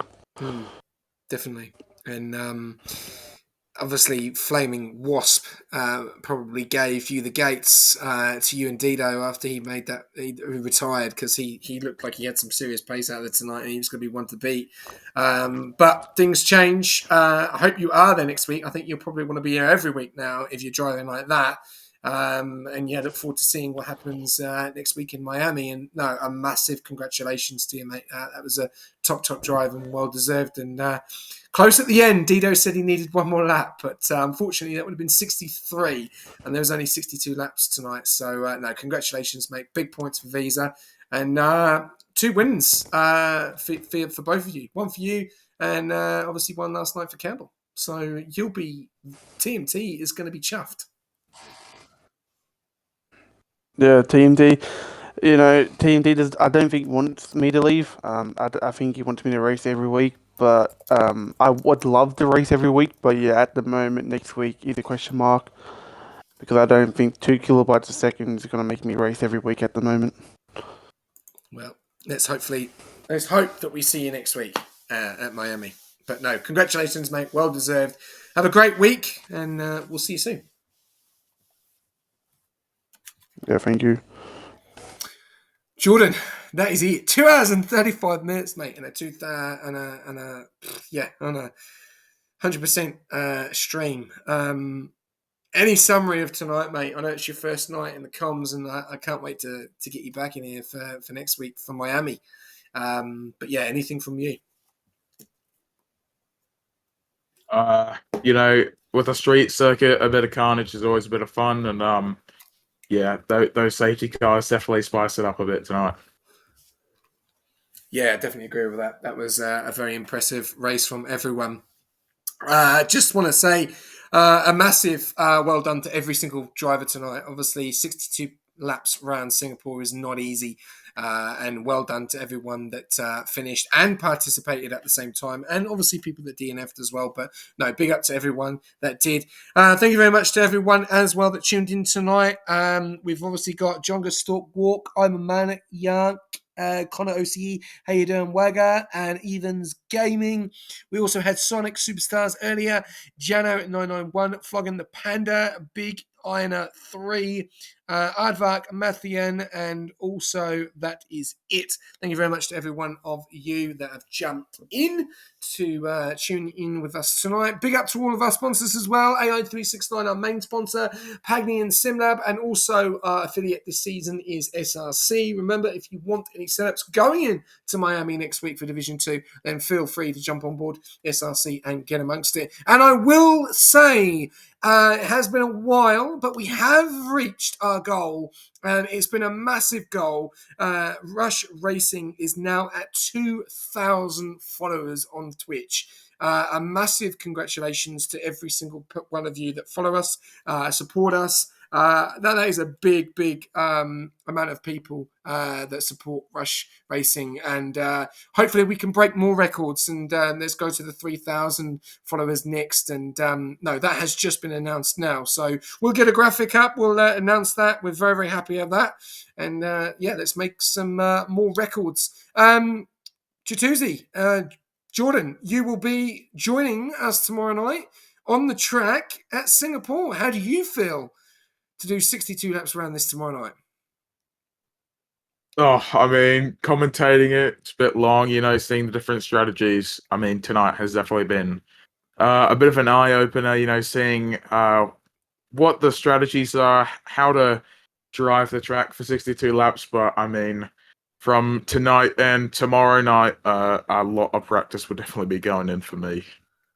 Good man. I'm looking forward to seeing what you can do on track. And you're in the McLaren.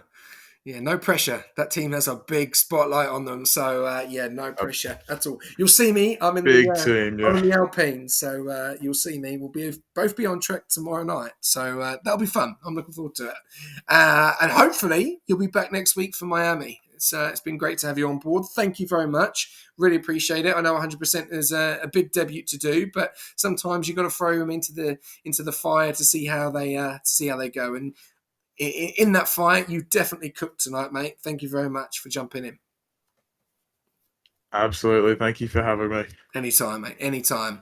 That is it, ladies and gentlemen. Thank you very much for tuning in, as always. Sorry about the delay earlier on with the Division 4 race. We'll try and get things sorted as soon as possible. We don't normally have delays that long, so we do apologise, but thank you ever so much for staying on, because what a race that was. Congratulations to the podium winners tonight. Shifty Wizard in P3, Dido in P2, and also Driver of the Day, and a massive congratulations to Sleepy. What a drive to hold on and take his second win of this season. And congrats, Rush the Best. Thank you very much, Wamo, whoever that is. I have no idea who you are, mate, but thank you very much for your kind words. Really appreciate it. Right, I'll leave you a quote before we go. Sleepy, is he the championship contender? He said he might be able to make it in Miami. We'll have to wait and see. Thanks for tuning in. Good night.